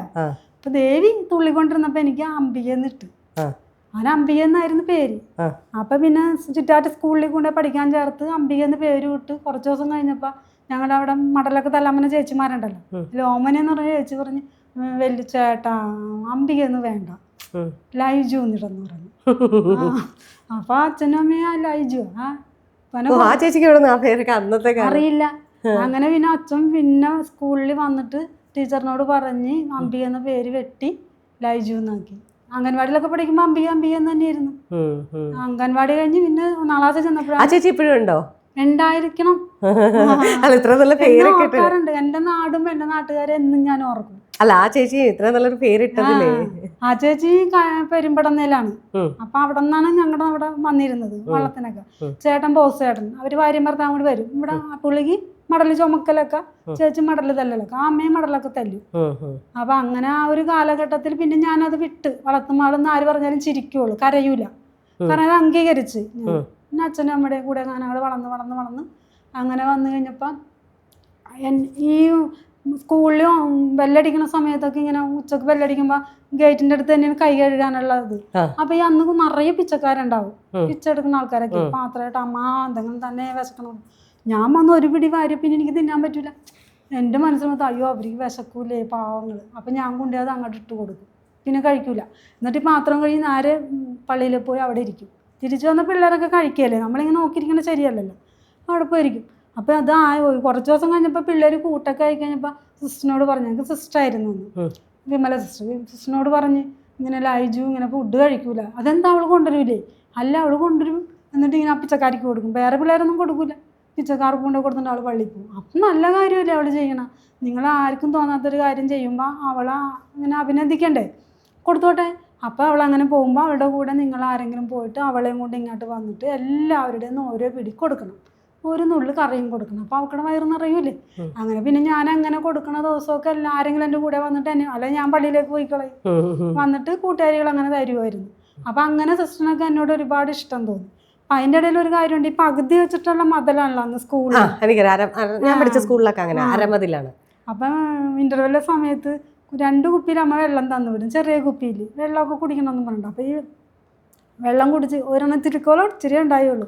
എൻ്റെ കട്ടാളത്തിന് ഞാനത് അകത്ത് നിന്നുകൊണ്ട് ഇങ്ങനെ പുറത്തേക്ക് ഒഴിച്ചു. അപ്പോൾ ഈ സ്റ്റെപ്പിൻ്റെ അടുത്തായിരുന്നു. ഇന്റർവെല്ലിൽ വിട്ട് ടീച്ചർ സിസ്റ്റർ പോയല്ലോ, അപ്പോൾ എൻ്റെ ധാരണ സിസ്റ്റർ പോയെന്നാണ്. നമ്മൾ കാണുന്നില്ല സിസ്റ്റർ ആ സ്റ്റെപ്പിൻ്റെ ഏറ്റവും ലാസ്റ്റ് സ്റ്റെപ്പ് നിൽപ്പുണ്ടായി. വെള്ളം ഇങ്ങനെ ഒഴിച്ചപ്പോൾ ഈ വെള്ളവും മണ്ണൊക്കെ കൂടി സിസ്റ്ററിൻ്റെ ഉടുപ്പും വലിച്ചെന്ന് വീണു.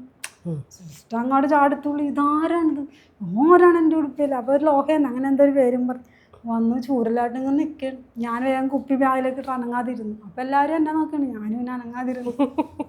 കുറേ എൻ്റെ ഉള്ളിൽ കിടന്ന് പിടക്കാണ്, തല്ലി കിട്ടും. എനിക്കങ്ങനെ തല്ലി കിട്ടിയിട്ടില്ല, അച്ഛനമ്മയും തല്ലിയിട്ടില്ലല്ലോ. വിഷം വെച്ച് പറഞ്ഞില്ല. പക്ഷേ എനിക്ക് എൻ്റെ മനസ്സ് കിടന്നിങ്ങനെ പ്രാവ് കിടക്കണ പോലെ ഇങ്ങനെ പിടക്കണം. എനിക്കൊന്നിനും ശ്രദ്ധിക്കാൻ പറ്റാനില്ല, ഫുഡ് കഴിക്കാൻ പറ്റാനില്ല, ഒന്നുമില്ല. ഞാൻ തെറ്റ് ചെയ്തില്ലേ, സിസ്റ്ററിൻ്റെ ഉടുപ്പിൽ ഞാൻ വെള്ളം വീണപ്പോൾ തെറ്റില്ല. എന്നിട്ട് ഞാനാണെന്ന് പറഞ്ഞില്ലല്ലോ, ഉള്ളിലിരുന്നത് നീയാണ്, അത് ശരിയല്ല എന്നൊരു ചിന്ത. ഓഫീസ് മുറി ചെന്ന് അവിടെ നിന്ന് ആരും കേൾക്കാതെ വേണം സിസ്റ്ററിനോട് പറയാം. തല്ലുകൊണ്ടാൽ ഞാൻ ഒറ്റക്ക് കൊണ്ടാൽ മതിയല്ല, നാണക്കേടല്ലേ എന്ന് പറഞ്ഞ് ഇന്ന് 2 മണിക്ക് വെള്ളം അടിച്ചിട്ട് ഞാൻ പോയില്ല. ഞാനവിടെ നിന്ന് സിസ്റ്റർ അത് നീ ക്ലാസ്സിൽ പോകണില്ല, നീ എന്താ ഇവിടെ നിൽക്കണമെന്ന് ചോദിച്ചു. അല്ല സിസ്റ്റർ എനിക്കൊരു കാര്യം പറയണം. അപ്പം ഞാൻ അകത്തോട്ട് കയറി. എന്താണ് സിസ്റ്റർ, തല്ലരുത് കേട്ടോ. അപ്പോൾ ഞാൻ ഇങ്ങനെ നിൽക്കണേ, തല്ലരുത്. അന്നേരത്ത് വെള്ളം ഒഴിച്ചത് ഞാൻ നീയാ നീ എന്നിട്ട് അന്നേരത്ത് വേണ്ടിയില്ലല്ലോ സിസ്റ്റേ, അതും അങ്ങനെ തല്ലുമെന്ന് പേടിച്ചിട്ടാ. പക്ഷെ ഇനി ഇപ്പോൾ എന്ന് പറഞ്ഞാൽ എന്തിനാ, എനിക്ക് പേടി, എനിക്ക് ഉള്ളിൽ കിടന്ന് ഇങ്ങനെ പിടക്കണ സിസ്റ്റേ, എനിക്ക് ഒന്നിനും ശ്രദ്ധിക്കാൻ പറ്റാനില്ല. ഭയങ്കര അന്ന് ടെൻഷൻ എന്ന് പറയാനൊന്നും അറിയില്ല, ഭയങ്കര വെപ്രാളം, ഇങ്ങനെ പിടച്ചിട്ട് എന്നൊക്കെ ഇങ്ങനെ പറഞ്ഞു. അപ്പോൾ സിസ്റ്ററിനെ ഇങ്ങനെ അടിമുടിയൊക്കെ ഇട്ട് നീ കൊള്ളാലടി കൊണ്ട് ഞാൻ ചേർത്ത് പിടിച്ച്. അപ്പം മറ്റുള്ള ചേച്ചിയൊക്കെ ചോദിച്ചാൽ എന്താ കാര്യം, ഇവളാണ് അന്നേരത്ത് എൻ്റെ മേത്ത് വെള്ളം ഒഴിച്ചപ്പോൾ ഇതങ്ങനെ പറഞ്ഞു. എന്നിട്ട് അവൾ വന്ന് പറഞ്ഞ് അവൾക്ക് പിടച്ചില്ലെന്നുള്ളിൽ പറഞ്ഞ് കളിയാക്കി. പിന്നെ സ്കൂളിലെ എല്ലാ ടീച്ചർമാരും അതോടുകൂടി എന്നെ അറിഞ്ഞു. അപ്പോൾ സിസ്റ്റർ പറഞ്ഞു ഇവളിങ്ങനെ ഫുഡ് കൊടുക്കുന്നുണ്ട്. പിന്നെ ഇവളിപ്പിങ്ങനെ വന്ന് പറഞ്ഞ ആരും പറയാത്ത ആ ഒരു പ്രായത്തിൽ ആരും വന്ന് പറയൂലല്ലോ, അത് വിട്ട് കളയും. പക്ഷെ എനിക്ക് പറ്റുന്നില്ല, എനിക്കത് ഏറ്റു പറഞ്ഞാലേ എനിക്കത് അത് കഴിഞ്ഞപ്പോൾ ഞാൻ ബലൂണ് പൊട്ടിയ പോലെ എനിക്ക് സമാധാനമായി. അങ്ങനെ ഇന്ന് ക്ലാസ്സിൽ വന്നിരുന്നു. അപ്പം എൻ്റെ മനസ്സിൽ ഇങ്ങനെ തോന്നി, ഞാനിങ്ങനെ വെറുമൊരു ജന്മമല്ല, എന്തൊക്കെയോ എനിക്കുണ്ട് എന്നെനിക്ക് ആ കുഞ്ഞിലെ പോലെ എനിക്ക് അറിയാൻ തുടങ്ങി. അപ്പം അങ്ങനെ ആയി കഴിഞ്ഞപ്പോൾ ഞാൻ സിസ്റ്ററിനോട് സിസ്റ്റർ അച്ഛനോടും എപ്പോഴെങ്കിലും ഇങ്ങനെ പ്രോഗ്രസ് കാർഡിലൊക്കെ ഒപ്പിടാൻ അവനെ പറയരുത്. കാരണം പിന്നെ അച്ഛൻ വീട്ടിൽ ചെന്ന് പറയുമ്പോൾ അമ്മ ഫുഡ് കഴിക്കൂല, എല്ലാ ദിവസവും അവർക്ക് കൊടുക്കണമെന്നുണ്ട് അമ്മ പട്ടിണി ഇരിക്കും, അപ്പോൾ പറയായിരുന്നു പറഞ്ഞു. പക്ഷെ പ്രോഗ്രസ് കാർഡിൽ ഒപ്പിടാൻ വന്നപ്പോൾ സിസ്റ്റർ പറഞ്ഞു പ്രഭാരൻ്റെ മോള് ഇങ്ങനെയൊക്കെ കൊടുക്കും. അപ്പം അച്ഛൻ്റെ മുതലാളിയുടെ വൈഫ് ടീച്ചർ അവിടെ ടീച്ചറായിട്ടുണ്ട്. അപ്പോൾ ആ ടീച്ചറിന് അറിയാലോ എന്നെ എടുത്ത് വളർത്തണമെന്നുള്ള. അപ്പോൾ അങ്ങനെ ഒരു ഇത് പിന്നെ എനിക്ക് സ്കൂളിലും അങ്ങനെ കിട്ടി. എല്ലാവരുടെ മുമ്പിൽ അങ്ങനെ എനിക്കായി. പിന്നെ എല്ലാവരും വിശക്കണം എന്നൊക്കെ പറയുമ്പോൾ എനിക്ക് ഭയങ്കര വിഷമമാണ്. അപ്പം ഞാൻ വീട്ടിൽ വന്നിട്ട് ചോദിക്കും, അമ്മേ ഇന്നാൾ വിശക്കണം എന്ന് പറഞ്ഞു, അതെന്താ പട്ടിണി എന്ന് പറഞ്ഞു. എന്താ പട്ടിണി? അപ്പം എനിക്ക് പട്ടിണിയില്ലല്ലോ. ഞാൻ എന്നെ ഇങ്ങനെ രാജകുമാരി മുൻവശത്തെ കൂടി ഇറങ്ങിയിട്ടുണ്ടെങ്കിൽ വിടാനുള്ള ചെരുപ്പ്, അടുക്കള വശത്തെ കൂടി പുറത്തോട്ട് വിടാനുള്ള ചെരുപ്പ്, കാലൊക്കെ എനിക്ക് ചോറ് പിന്നെ അതേപോലത്തെ കാലായിരുന്നു. അടിയൊക്കെ അഴുക്കിലൊന്നും തൊടിക്കാതെ അവരുടെ അകത്തൊരു ചെരുപ്പ്, പോകുമ്പോൾ പുറത്തേക്ക് യാത്ര പോകുമ്പോൾ ചെരുപ്പ്, അങ്ങനെ ഭയങ്കര രാജകുമാരി. അന്ന് വലിയ പണമൊന്നുമില്ല. അച്ഛനും അമ്മയും പണിയെടുക്കുന്ന പൈസ മൊത്തം എനിക്കായിട്ട് ചെലവാക്കിയിരുന്നു. നല്ല ഫുഡ്, ഒരു മൺകലം ഉണ്ടാവും നിറച്ച് ഏത്തപ്പഴം, മുന്തിരി, ആപ്പിള്, ഓറഞ്ച് ഒക്കെയാണ്. അതെല്ലാ പിള്ളേർക്കും കൊടുക്കും, ഞാനും കഴിക്കും. ചോറപ്പം അത് വേണ്ട, ഇതൊക്കെ കഴിച്ച് വാലക്കുടിക്ക് വയറിറങ്ങി. അപ്പം ഞാനിങ്ങനെ പറയും അവിടെ ഇങ്ങനെ പട്ടിണിയാണെന്ന് പറഞ്ഞ അച്ഛാന്ന് പറയുമ്പോൾ അന്നൊരു കാര്യം ഞാൻ അച്ഛന് കുറച്ച് അരിയൊക്കെ മേടിച്ചു തരാം, മോളും കൊണ്ടേ കൊടുക്കാം എന്ന്. അപ്പം അന്നത്തെ പഠിത്തം പോയി. പിറ്റേ ദിവസം ഞാൻ ഇതൊക്കെ ഇങ്ങനെ സഞ്ചി ഇങ്ങനെ ഇടും, ഇങ്ങനെ അന്ന് ഈ തുണിയുടെ സഞ്ചിയൊക്കെ ആണല്ലോ, ഇങ്ങനെ ഇട്ട് കൊണ്ടുപോയി അവരുടെ വീട്ടിൽ കൊണ്ടുപോയി കൊടുത്ത് നല്ല വലിയ സംഭവം ചെയ്തതുപോലെ വരും. അങ്ങനെ ഇരുന്നു. അപ്പം എനിക്ക് ചെറുപ്പം മുതൽ എനിക്കും എന്തോ മനസ്സിലായി, എനിക്കെന്തോ ഇങ്ങനെ പാവപ്പെട്ടവരായിട്ട് എനിക്ക് ഭയങ്കര ടച്ചാണ്. ഇങ്ങനെ അവർക്ക് കൊടുക്കണം. എനിക്ക് 1 രൂപ കിട്ടി അതിൽ നിന്ന് 5 പൈസയെങ്കിലും അവർക്ക് കൊടുക്കണം എന്നൊരു ചിന്ത. പിന്നെ ഞാൻ കവിതയൊക്കെ എഴുതും, കഥ എഴുതും. അപ്പം ഈ പിള്ളേരൊക്കെ ലവ് ലെറ്റർ എഴുതാക്കിയാണത് എന്നെ കൊണ്ടൊക്കെ എഴുതും. അന്ന് ഈ ജ്യൂസിന് ഫ്രഷ് ജ്യൂസിന് 2 രൂപയാണ്. അപ്പം എന്ത് തരും? ജ്യൂസ് മേടിച്ചു തരാം. അപ്പം അങ്ങനെയൊക്കെ ചെയ്യും. പണ്ട് മനോരമ, മംഗളം പോലുള്ള വാരികകൾ അല്ലെങ്കിൽ ഒരുപാട് ബുക്കുകൾ വായിച്ചത് കൊണ്ടാണ് അങ്ങനെ ഒരു പല ഇങ്ങനെ ഒരെണ്ണം വന്നു കഴിഞ്ഞാൽ അത് എഴുതിയില്ലെങ്കിൽ പിന്നെ എനിക്ക് ഉള്ളിൽ ഇടങ്ങേറാം. അത് എവിടെയെങ്കിലും ഞാൻ എഴുതി വെക്കും, അപ്പോൾ ഓട്ടോമാറ്റിക്കലി അടുത്തത് വരും. അപ്പം അങ്ങനെ പിന്നെ അതൊക്കെ ആഗ്രഹക്കാരിക്ക് പിറക്കി കൊടുക്കുമല്ലോ നമ്മളങ്ങനെ ഒരു ബുക്ക്. പക്ഷെ അന്നേ മുതൽ ഞാനത് ബുക്കാക്കിയിരുന്നെങ്കിൽ ഇന്നിപ്പോൾ കുറേ കവിതകളുടെ ബുക്ക് ഉണ്ടായാലും ചെറുകഥ അങ്ങനെയൊക്കെ എഴുതുമായിരുന്നു. പറഞ്ഞു തരാൻ ആളില്ലല്ലോ. ഇല്ല. അപ്പം ഞാനിങ്ങനെ പഠിച്ച് ഇങ്ങനെ പോയി കഴിഞ്ഞ് 10ാം ക്ലാസ് കഴിഞ്ഞ്. അപ്പോൾ 10ാം ക്ലാസ് എത്തണേക്കുമ്പോൾ അച്ഛൻ പറഞ്ഞ് 10ാം ക്ലാസ് കഴിഞ്ഞ് ഡിഗ്രിക്ക് പോകാൻ കോളേജിൽ പോകാൻ മോള് പറയരുത്. അച്ഛന് നിവൃത്തിയില്ല. അപ്പോൾ എൻ്റെ മനസ്സങ്ങോട്ട് ചത്ത്. അയ്യോ പഠിക്കാനൊക്കെ ആഗ്രഹം വരുന്നു. അപ്പോൾ പിന്നെ പഠിച്ചിട്ട് എന്തിനാ അങ്ങനെ വെച്ച് മൈൻഡായി. പിന്നെ ഞാൻ പഠിക്കാതെ പിന്നെന്ന് വെച്ചിട്ടുണ്ടെങ്കിൽ ക്ലാസ്സിൽ പണക്കാരോട് മാത്രമേ ടീച്ചർമാർ ശ്രദ്ധിക്കുള്ളൂ. അങ്ങനെ ആ ഇടക്കും അങ്ങനെ ഉണ്ടായിരുന്നു. അപ്പോൾ ഇതിനോടൊക്കെ ഞാൻ പ്രതികരിക്കും. അപ്പോൾ ടീച്ചർമാർക്ക് കുറേ പേർക്ക് ഞാനൊരു നോട്ടപ്പള്ളിയായി. ടീച്ചർമാർ 10-52 പിള്ളേരുണ്ടെങ്കിൽ ലാസ്റ്റ് ഇരിക്കുന്ന പിള്ളേരാണ് 3-4-5 പേര് പഠിക്കണമെങ്കിൽ അവിടെ പോയി നിന്നിട്ട് ക്ലാസ് എടുക്കും. അപ്പോൾ ഫ്രണ്ടിലെ പിള്ളേർ ഭയങ്കര പാട്ടും ഡാൻസും ആൺപിള്ളേരൊക്കെ ആയിട്ട് ഇങ്ങനെ അവരവർ കൊട്ടിപ്പാടില്ല. അപ്പം ഞാനും ഇങ്ങനെ ചെണ്ട കൊട്ടും ഇങ്ങനെ. അപ്പോൾ പിള്ളേരെ കൂടി കൊട്ടറിയെന്ന് പറയും. അതിന് കൊട്ടിയില്ലെങ്കിൽ ബോക്സിനൊക്കെ ഇട്ട് അടിക്കും ആൺപിള്ളേർ, കയ്യിലൊക്കെ ഇട്ട്. അപ്പോൾ ഈ പേടിച്ചിട്ട് കൊട്ടും. പിന്നെ പാട്ട് പാടിക്കില്ല. ടീച്ചർമാർക്കൊക്കെ അറിയാട്ടാ, അവർക്കും ബോറടിക്കുമ്പോൾ വരൂ പാട്ട് പാടൂ എന്നൊക്കെ പറഞ്ഞിട്ട് മേശയിലൊക്കെ കയറുന്ന ടീച്ചറൊക്കെ, സ്റ്റെല്ല ടീച്ചർ, ഗ്രേസ് ടീച്ചർ, അത് നമുക്ക് മറക്കാൻ പറ്റാത്തൊരു കാലഘട്ടമായിരുന്നു. അപ്പോൾ ഇങ്ങനെ ഇങ്ങനെ ഉഴപ്പിയതുപോലെ എനിക്കും തോന്നി പഠിക്കണമെന്നില്ല. അല്ലെ 10ാം ക്ലാസ് കഴിഞ്ഞാൽ പിന്നെ പഠിപ്പിക്കില്ലല്ലോ. എന്നാൽ 10 ജയിച്ചാലേ പിന്നെ കോളേജിൽ പോകാൻ ഒരു ആഗ്രഹം ഉണ്ടാവുള്ളൂ. അപ്പോൾ തോറ്റ് കഴിഞ്ഞാൽ ഇതാകണ്ടെന്ന് പറയും.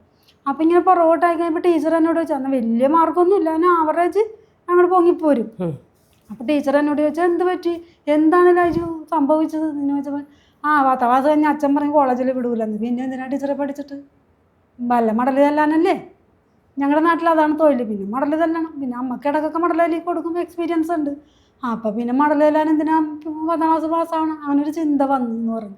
അയ്യോ അത് വേണ്ട, ഞാൻ പറയാം പ്രഭാകരനോട്, അച്ഛൻ പറട്ടെ ഞാൻ വരാം എന്നൊക്കെ പറഞ്ഞ് അങ്ങനെ നീ പഠിക്കും, ധൈര്യമായിട്ട് പഠിക്കും എന്ന് പറഞ്ഞു. 10ാം ക്ലാസ് കഴിഞ്ഞില്ലെങ്കിൽ പിന്നെ എന്തിനു കൊള്ളാമെന്നൊക്കെ ടീച്ചർ പറഞ്ഞപ്പോൾ ഞാനെടുത്ത് ശരിയാണല്ലോ, 10 ജയിച്ചാൽ തോറ്റാന്നല്ല, 10 നമ്മൾ ജയിക്കണമല്ലോ. തോറ്റെന്ന് പറയുമ്പോൾ അതൊരു നാണക്കേടല്ലേ. ഞാൻ പ്രഭാകരനൊരു മോളെ വളർത്തിയിട്ട് അത് 10 തോറ്റിരിക്കണം എന്ന് പറയുമ്പോൾ അച്ഛനമ്മക്ക് അതൊരു മോശമല്ലേ. എൻ്റെ മോള് 10 ജയിച്ച് പഠിപ്പിക്കാൻ നിവൃത്തിയില്ല എന്ന് പറയുമ്പോൾ അതൊരു ഗമയല്ല. അപ്പോൾ ഞാനടുത്ത് ശരിയാണ്, ടീച്ചർമാരാണ് ഞങ്ങളൊന്നും ശ്രദ്ധിക്കണ്ട, ഞങ്ങൾ ഫ്രണ്ട് ബെഞ്ചിലാണ് ഇരിക്കുന്നത്, 2ാമത്തെ ബെഞ്ചിൽ. ടീച്ചറൊക്കെ അവിടെ പോയി ക്ലാസ് എടുക്കണം. പെട്ടെന്ന് എൻ്റെ മനസ്സിലായി ജയിക്കണം, നമ്മളെ ശ്രദ്ധിച്ചില്ലെങ്കിൽ നമ്മൾ അവരേലും കൂടുതൽ മാർക്ക് മേടിക്കണം എന്നൊരു ചിന്ത വന്നു. ഇംഗ്ലീഷൊക്കെ വലിയ ആവറേജ് മാർക്കുള്ളൂ, കണക്ക്, ഇംഗ്ലീഷ്, ഹിന്ദിയൊക്കെ. പക്ഷെ ബാക്കി മലയാളമൊക്കെ നമുക്ക് മേടിക്കാമല്ലോ.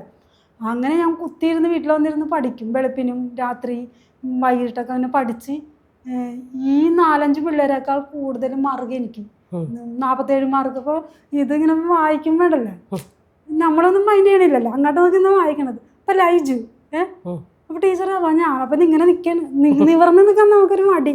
ദൈവമേ, ടീച്ചർ ഇനി വൈരാഗ്യത്തിൻ്റെ പുറത്ത് വല്ല മാർക്ക് തെറ്റിച്ചിട്ടുണ്ടെങ്കിൽ പോയല്ലോ.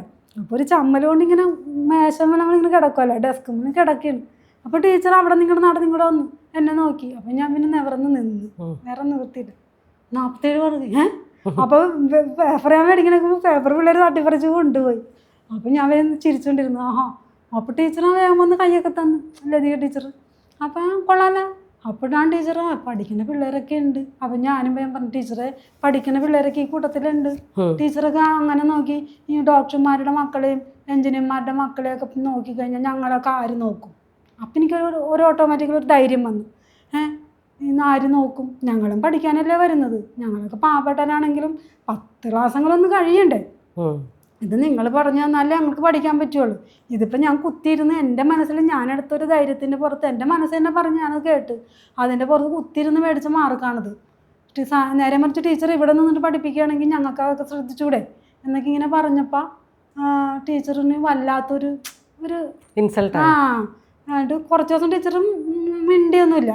പിന്നെ ഞങ്ങളുടെ അവിടെ ഒന്ന് പഠിപ്പിക്കാൻ തുടങ്ങിയില്ല. പിന്നെ ടീച്ചർ വരുമ്പോൾ തന്നെ എന്നോട് ക്വസ്റ്റ്യൻ ചോദിക്കും. അപ്പം ഞാൻ 1-2 ആദ്യം ഞാൻ പഠിച്ചു വെക്കും. കാരണം ഒന്നല്ലെങ്കിൽ രണ്ടാമത്തെ എന്നോട് ചോദിക്കുമെന്ന് എനിക്കറിയാം.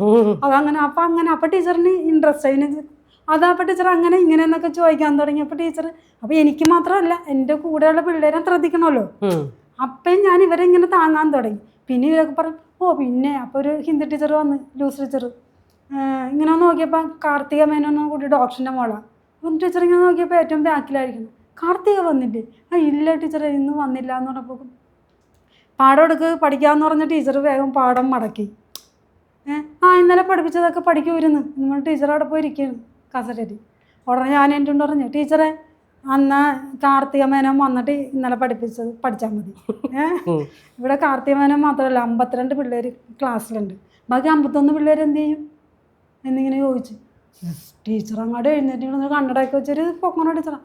എഴുന്നേറ്റ് തന്നെ അടിമുടി നോക്കിയിട്ട് ഇങ്ങനെ അങ്ങോട്ട് കണ്ണൊക്കെ വീഴ്ച അനങ്ങാതെ കുറേ നേരം ദയിപ്പിച്ച്. കുറേ നേരം കഴിഞ്ഞപ്പോൾ പിള്ളേരെ കൂടെ എന്നെ പിടിച്ചവിടെ ഇരുത്തി. അല്ല ഞാൻ പിന്നെയും ക്വസ്റ്റ്യൻ ചോദിച്ചുകൊണ്ടിരിക്കുകയല്ലേ, ഇരുത്തി.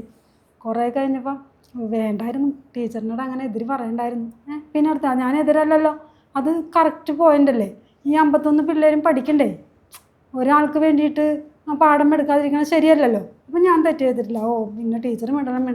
എന്നിട്ട് ഈ 9ാം ക്ലാസ്സിൽ വെച്ച പരിപാടി 10ാം ക്ലാസ് തീരുന്നപ്പോഴും ടീച്ചർ എന്നോട് ചെന്നിട്ട് മാപ്പ് പറയാം. എനിക്ക് മാപ്പ് പറയണമെന്ന് തോന്നിയില്ല അതുവരെയും. കാരണം ഞാൻ കാര്യമാണ് പറഞ്ഞത്. ടീച്ചറിൻ്റെ അടുത്ത് ചെന്നിട്ട് മാപ്പ് പറയണമല്ലോ. ഇനി ഒരിക്കലും ആ ക്ലാസ്സിലേക്ക് ചെല്ലുന്നില്ല, ടീച്ചറെ കാണുന്നില്ല. അപ്പോൾ ടീച്ചറെ അന്ന് ഞാൻ പറഞ്ഞതിൽ ടീച്ചറിന് എന്തെങ്കിലും ബുദ്ധിമുട്ട് തോന്നിയിട്ടുണ്ടെങ്കിൽ എന്നോട് ക്ഷമിക്കണം എന്ന് പറയാൻ വേണ്ടി ടീച്ചറിൻ്റെ അടുത്ത് നിന്ന് ടീച്ചർ എന്നെ കാണുമ്പോൾ പോയി കളയും.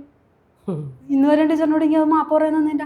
ടീച്ചറിന് അതൊരു ഇൻസൾട്ട് പോലെ തോന്നി. പക്ഷെ എനിക്കങ്ങനെ അത് തോന്നിയില്ല. അല്ല ചേച്ചി, ഇപ്പോഴും ഇതൊക്കെ പലയിടത്തും നടക്കുന്നുണ്ട്.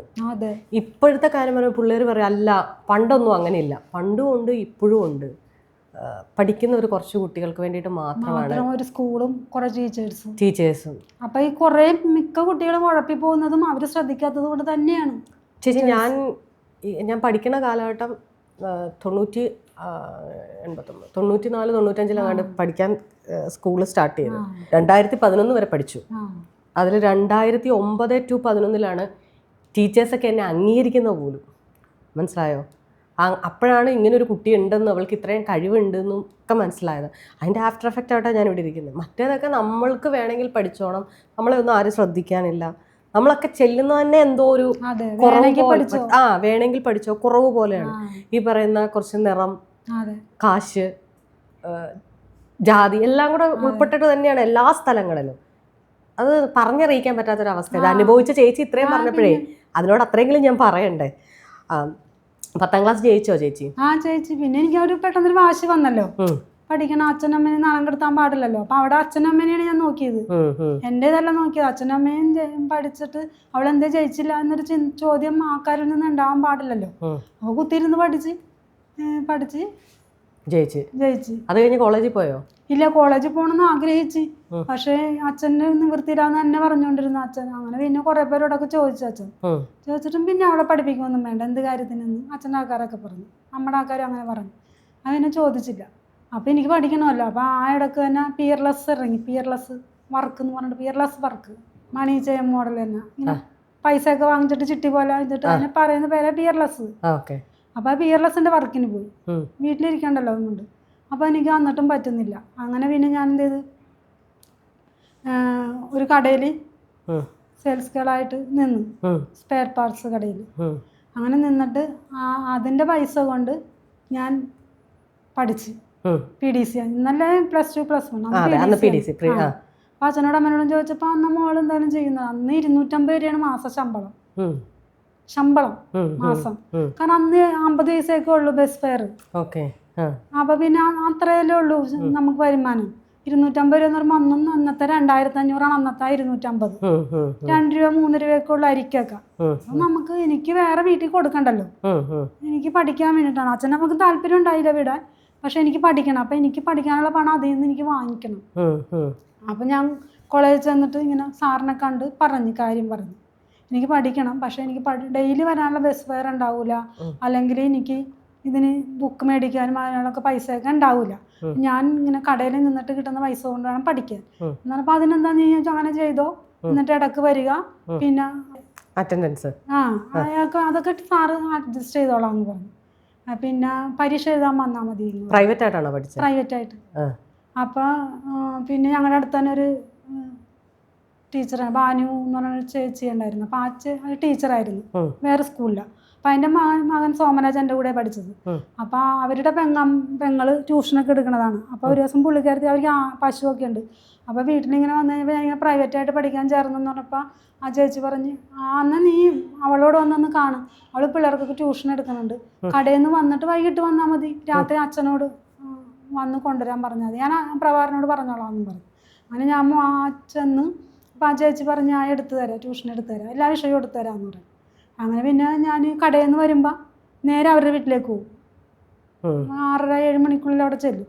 അപ്പോൾ എനിക്ക് ഒരു പാൽ ചായ, നല്ല അധികം വെള്ളം ചേർക്കാത്ത പാൽ ചായ എന്തെങ്കിലും ഒരു കടി ഈ ടീച്ചർ തരും. ചേച്ചി എന്നാണ് വിളിക്കണത്, എന്നാലും ടീച്ചറായിരുന്നു. അപ്പോൾ പുള്ളിക്കാരത്തി തരും, അമ്മ തരും. ഇതെല്ലാം കഴിച്ചിട്ടാണ് പിന്നെ ഇരുന്ന് പഠിച്ച് 9-9:30 വരെയും പഠിപ്പിക്കും എന്നെ ആ മകള് പഠിപ്പിച്ച്. മാസം ഫീസ് കൊടുത്താൽ മതിയല്ലോ. അപ്പം അങ്ങനെ പിന്നെ അച്ഛൻ വന്ന് കൊണ്ടുപോകും. അങ്ങനെയാണ് ഞാൻ രണ്ടും പാസ്സായത്. പ്രീ ഡിഗ്രി ഏതായിരുന്നു എടുത്തത്? ഞാൻ മറ്റേ നമ്മുടെ പൊളിറ്റിക്സ് ആണ്. കാരണം LLBക്ക് പോകണമെന്നൊക്കെ, അങ്ങനെ ഒരു വക്കീലാണെന്നൊരു ചിന്തയായിരുന്നു മനസ്സിൽ. നിയമം പഠിക്കുന്നത് ഭയങ്കര ഇഷ്ടമായിരുന്നു. ഹിസ്റ്ററിക്കൊക്കെ ഭയങ്കര മാർഗമായിരുന്നു. ഇങ്ങനെ അങ്ങനെയുള്ള വിഷയങ്ങളോട് എനിക്ക് ഭയങ്കര ഇഷ്ടമായിരുന്നു. പിന്നീട് ഡിഗ്രി എടുത്തോ? BA അഡ്മിഷൻ കിട്ടി. പക്ഷെ അപ്പം അന്ന് അഡ്മിഷന് 625 രൂപ മതിയായിരുന്നു. 500 ഞാൻ ഒപ്പിച്ച്. ഒരു മാസം ശമ്പളവും പിന്നത്തെ മാസത്തെ എക്സാം അടിച്ചു. അത് 125 രൂപ കൂടി വേണം. അപ്പോൾ അത് അച്ഛനെ നോക്കിയിട്ട് അച്ഛൻ മുതലാളിനോട് വെച്ചിട്ട് കിട്ടിയില്ല. അച്ഛൻ്റെ ആൾക്കാരുടെ വീട്ടിൽ പോയി, അമ്മയുടെ ആൾക്കാരുടെ വീട്ടിൽ പോയി. പിന്നെ അവൾ പഠിച്ച് വക്കീലാൻ പോലെ എന്നുണ്ട്, ആരും കൊടുത്തില്ല. അങ്ങനെ പിന്നെ പോകാൻ പറ്റില്ല. അപ്പോൾ ഇത് പിന്നെ അതോടുകൂടി ആ പഠിത്തം സ്റ്റോപ്പായി. പോകാൻ പറ്റിയിരുന്നെങ്കിൽ എനിക്ക് ഇതുപോലെ പഠിച്ച് ഇപ്പോഴും LLB എഴുതാം. ഞാൻ എഴുതാം. പക്ഷെ ഇപ്പോൾ ആ ഒരു മൈൻഡൊക്കെ പോയില്ലേ, ജീവിതത്തിന് പാരാപ്തിയിലേക്ക് കടന്നു. അപ്പോൾ അങ്ങനെ പോയി. പിന്നെ ഇലക്ട്രോണിക്സിൻ്റെ ഇത് പഠിക്കാൻ പോയി. മറ്റേ ചോക്ക് ഉണ്ടാക്കാനും, ട്യൂബിന്റെ ചോക്കില്ലേ, അതുണ്ടാക്കാനും ഒക്കെ പഠിക്കാം. പോളിടെക്നിക്കിന് പോയോ? അല്ല, ഇത് മാത്രം പഠിപ്പിക്കുന്ന ഒരു സ്ഥലമുണ്ട് എടപ്പള്ളിയിൽ. അപ്പൊ ട്യൂബിന്റെ ചോക്ക്, പിന്നെ നമ്മുടെ ബൂസ്റ്റർ ഇല്ലേ, ഫ്രിഡ്ജിന്റെ പണ്ടത്തെ, അപ്പൊ അതിന്റെ ഇതിലേക്ക് ഞാനും ചേച്ചി പറഞ്ഞപ്പോ വട്ടത്തിലുള്ള ചുമല കളറുള്ള സാധനം, ചിലടത്തിന് നീല കളർ, അതെല്ലാരും അത് കാണാൻ വഴിയില്ലാത്തൊരു സാധനം. അന്നത്തെ കാലത്ത് എല്ലാവരിലും ഉണ്ട്. അത് പഠിക്കാൻ പോയി. അപ്പൊ അംഗൻവാടി തുടങ്ങി പഠിച്ച എന്റെ കൂട്ടുകാരത്തി പോണെന്ന് പറഞ്ഞു. അപ്പൊ അവള് ഞാനും മനടിയെന്ന് പറഞ്ഞു. അങ്ങനെ അച്ഛനോട് ചോദിച്ചപ്പോ എന്നാ പോയിക്കോ, അപ്പൊ അവിടെ ഫീസ് ഒന്നും കൊടുക്കണ്ടെന്ന് പറഞ്ഞു. അപ്പൊ അങ്ങനെ അത് പഠിച്ച്. അങ്ങനെ ഈ പഠിച്ചുകൊണ്ടിരിക്കുന്ന സമയത്താണ് കല്യാണക്കാര്യം തന്നെ. പഠിച്ച് അത് കഴിഞ്ഞ് ഞങ്ങൾക്ക് ജോലിയും കിട്ടി. പറവൂർ ടൗണിൽ തന്നെ ജോലി കിട്ടി. എനിക്ക് അവൾക്ക് ഓരോട് തന്നെ ജോലി കിട്ടി. അപ്പൊ അത് കടയിലായിരുന്നോ അതോ? കടയല്ല, ഒരു വീട് എടുത്തിട്ട് എന്നിട്ട് അവിടെ നിന്ന് കയറ്റി പോവുകയാണ്. വേറെയും ആൾക്കാരൊക്കെ ഉണ്ട്. അപ്പം അവിടെ ജോലി കിട്ടി ഇങ്ങനെ നിൽക്കുന്ന സമയത്താണ് ഈ കല്യാണക്കാരിയും വന്നത്. അമ്മയുടെ എൻ്റെ കൂട്ടുകാരത്തിയുടെ ആങ്ങളുടെ കൂട്ടുകാരനാണ് എൻ്റെ ഹസ്ബൻഡ്. അപ്പം ചേട്ടന് എറണാകുളത്തായിരുന്നു. അവരുടെ ആങ്ങൾക്ക് എറണാകുളത്ത് ഹൈക്കോർട്ടിൽ മുടിവെട്ട് കടയായിരുന്നു, ബ്യൂട്ടി പാർലർ. അപ്പം ഈ പുള്ളി ഇങ്ങനെ അവിടെ മുടിവെട്ടാനൊക്കെ ചെന്ന് അങ്ങനെ കൂട്ടായി കഴിഞ്ഞപ്പോൾ നിങ്ങളുടെ നാട്ടിലൊരു പെണ്ണ് കിട്ടുമോ എന്ന് ചോദിച്ചു. എനിക്ക് കെട്ടാനാണെന്ന് പറഞ്ഞു. ആ നോക്കട്ടെ പറയാ എന്ന് പറഞ്ഞു. ആ മൂന്നാക്കാരനുണ്ട് പറയാമെന്ന് പറഞ്ഞു. പിന്നെ ഒരു ദിവസം വിളിച്ചപ്പോൾ അവർക്ക് അന്ന് ലാൻഡ് ഫോൺ ഉണ്ട്. അവരുടെ ഒരാങ്ങള മറ്റേ ടെലിഫോൺ എക്സ്ചേഞ്ചിലാണ് ജോലി. അപ്പോൾ അവർക്ക് ലാൻഡ് ഫോൺ അവരുടെ വീട്ടിലുണ്ട്. അപ്പോൾ ഫോൺ ബെല്ലടിച്ചപ്പോൾ ഇവളാണ് അന്ന് ഫോൺ എടുത്തത്. അന്ന് ഞങ്ങൾക്ക് വർക്കുണ്ടായില്ല.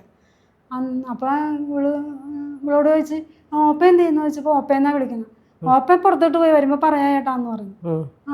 എനിക്കൊരു പെണ്ണ് നോക്കാൻ പറഞ്ഞിട്ട് നോക്കിയാന്ന് ചോദിച്ചു. അപ്പോൾ ഇവള് പറഞ്ഞു പെണ്ണ് നോക്കിയില്ല, ബ്രോക്കറിനോട് പറഞ്ഞിട്ടുണ്ട്, ബ്രോക്കറിൻ്റെ കല്യാണം വരുന്നു. പിന്നെ ഈ വിരുന്നൊക്കെ കഴിഞ്ഞിട്ട് പുള്ളി ഇറങ്ങുമ്പോൾ എന്ന് പറഞ്ഞു. പെട്ടെന്ന് ഇവള് ചോദിച്ചേ എന്തായിരുന്നു ഡിമാൻഡ്? ഡിമാൻഡ് ഒന്നുമില്ല, നല്ല കുട്ടിയായാൽ മതി. പെട്ടെന്ന് അവൾക്ക് എൻ്റെ ഓർമ്മ മനസ്സിലേക്ക് വന്നു. അവൾ പറഞ്ഞു എനിക്കൊരു കൂട്ടുകാരത്തിയുണ്ട്, പിന്നെ ആരുമില്ല, വളർത്തുമോളാണ്. അവൾ തുറന്നു പറഞ്ഞു ഞാൻ വളർത്തുമോളാണ്. അവൾ അച്ഛൻ്റെ അമ്മയുടെയും കാലം കഴിയുമ്പോൾ അനാഥാലയത്തിലേക്ക് പോകാനിരിക്കുകയാണ്, ആരും ഇല്ലാത്തത് കൊണ്ട്. ഇപ്പം ചേട്ടനൊരു ജീവിതം കൊടുക്കാൻ പറ്റുമെങ്കിൽ നല്ല കാര്യമായിരിക്കും. ഡിമാൻഡൊന്നും ഇല്ലല്ലോ, സ്വർണ്ണമൊന്നും കിട്ടൂല. അവൾ പറഞ്ഞു ഒന്നും കിട്ടൂല, ചെറിയൊരു വീടാണ് എന്നൊക്കെ പറഞ്ഞു. ഇതൊക്കെ പറഞ്ഞു കഴിഞ്ഞപ്പോൾ പുള്ളിക്ക് സിമ്പതി, സഹതാപം. ഓക്കെ അടിച്ച്. എന്നിട്ട് അവൻ എന്നോട് പറഞ്ഞില്ലല്ലോ ഈ കാര്യം എന്ന് പറഞ്ഞു. അവനോട് ചോദിക്കട്ടെ എന്ന് പറഞ്ഞിട്ട് വെച്ച്. അത് കഴിഞ്ഞ് കുറേ കഴിഞ്ഞപ്പോൾ അപ്പ വന്ന് പറഞ്ഞപ്പോൾ പിന്നെ പുള്ളി വിളിച്ചപ്പോൾ പറഞ്ഞു എടാ ഇങ്ങനൊരു പെണ്ണുണ്ടായിട്ട് നീ എന്താ പറയുക? അത് നിനക്ക് ശരിയാവൂല, അത് കറുത്ത് കരിമാക്കാൻ പോലെ ഇരിക്കണ പെങ്കൊച്ചാ, നിനക്കൊന്നും ശരിയാവുന്നില്ല, പിന്നെ അത് ശരിയല്ല എന്നൊക്കെ പറഞ്ഞു. അപ്പോൾ അതുകൊണ്ടാണ് എന്നോട് ഞാൻ പറയാഞ്ഞത്, കേട്ടണ്ട അത് ശരിയാവൂല എന്നൊക്കെ പറഞ്ഞു. അല്ലാതെ ഞാൻ ഒന്നൊന്ന് പെണ്ണ് കാണട്ടെ എന്ന് പറയും. വേണ്ടെന്നേ കാണണ്ടെന്നും ഒപ്പം ഒറ്റക്കാലിൽ താമസമായി. അപ്പോൾ ഇവളോട് ഞാൻ പറഞ്ഞേ പിറ്റേ ദിവസം വർക്കിന് വന്നു. എടി ഞങ്ങൾ നമ്മുടെ അടുത്തുള്ള എൻ്റെ വീടിൻ്റെ തൊട്ടടുത്തുള്ള സുനിത എന്ന് പറഞ്ഞു, എൻ്റെ ഒരുമിച്ച് പഠിച്ച അവൻ്റെ പെങ്ങള്. അതും മൂത്തവളുടെ കല്യാണം കഴിഞ്ഞ് ഇളയാളുണ്ട്. നിങ്ങൾ അവളും ആലോചിക്കുക, അവർക്കാകുമ്പോൾ സ്വർണ്ണമൊക്കെ കൊടുക്കുമല്ലോ. അച്ഛനും അമ്മക്കും കഴിവില്ല. ഞങ്ങൾ വീടാണ് ചെറ്റ വീടാണ്. അതാണെങ്കിൽ പട്ടി മുള്ളാൻ നിൽക്കണ പോലെ നിൽക്കുകയാണ്. കാരണം ഇപ്പം വീഴുമെന്നും പറഞ്ഞിട്ട് ഇങ്ങനെ മനസ്സിലായി വാരിയൊക്കെ ഇതായിരിക്കുകയാണ്. ഏത് നിമിഷവും വീഴും. അതുകൊണ്ട് മര്യാദക്ക് ഉറങ്ങാനൊന്നും പറ്റാറില്ല. അങ്ങനെ ഇല്ല, എങ്ങനെ കല്യാണം നടത്താനാണ്, 1 ഗ്രാമിൻ്റെ സ്വർണം പോലും ഇല്ല എന്ന് ഞാനിങ്ങനെ പറഞ്ഞു.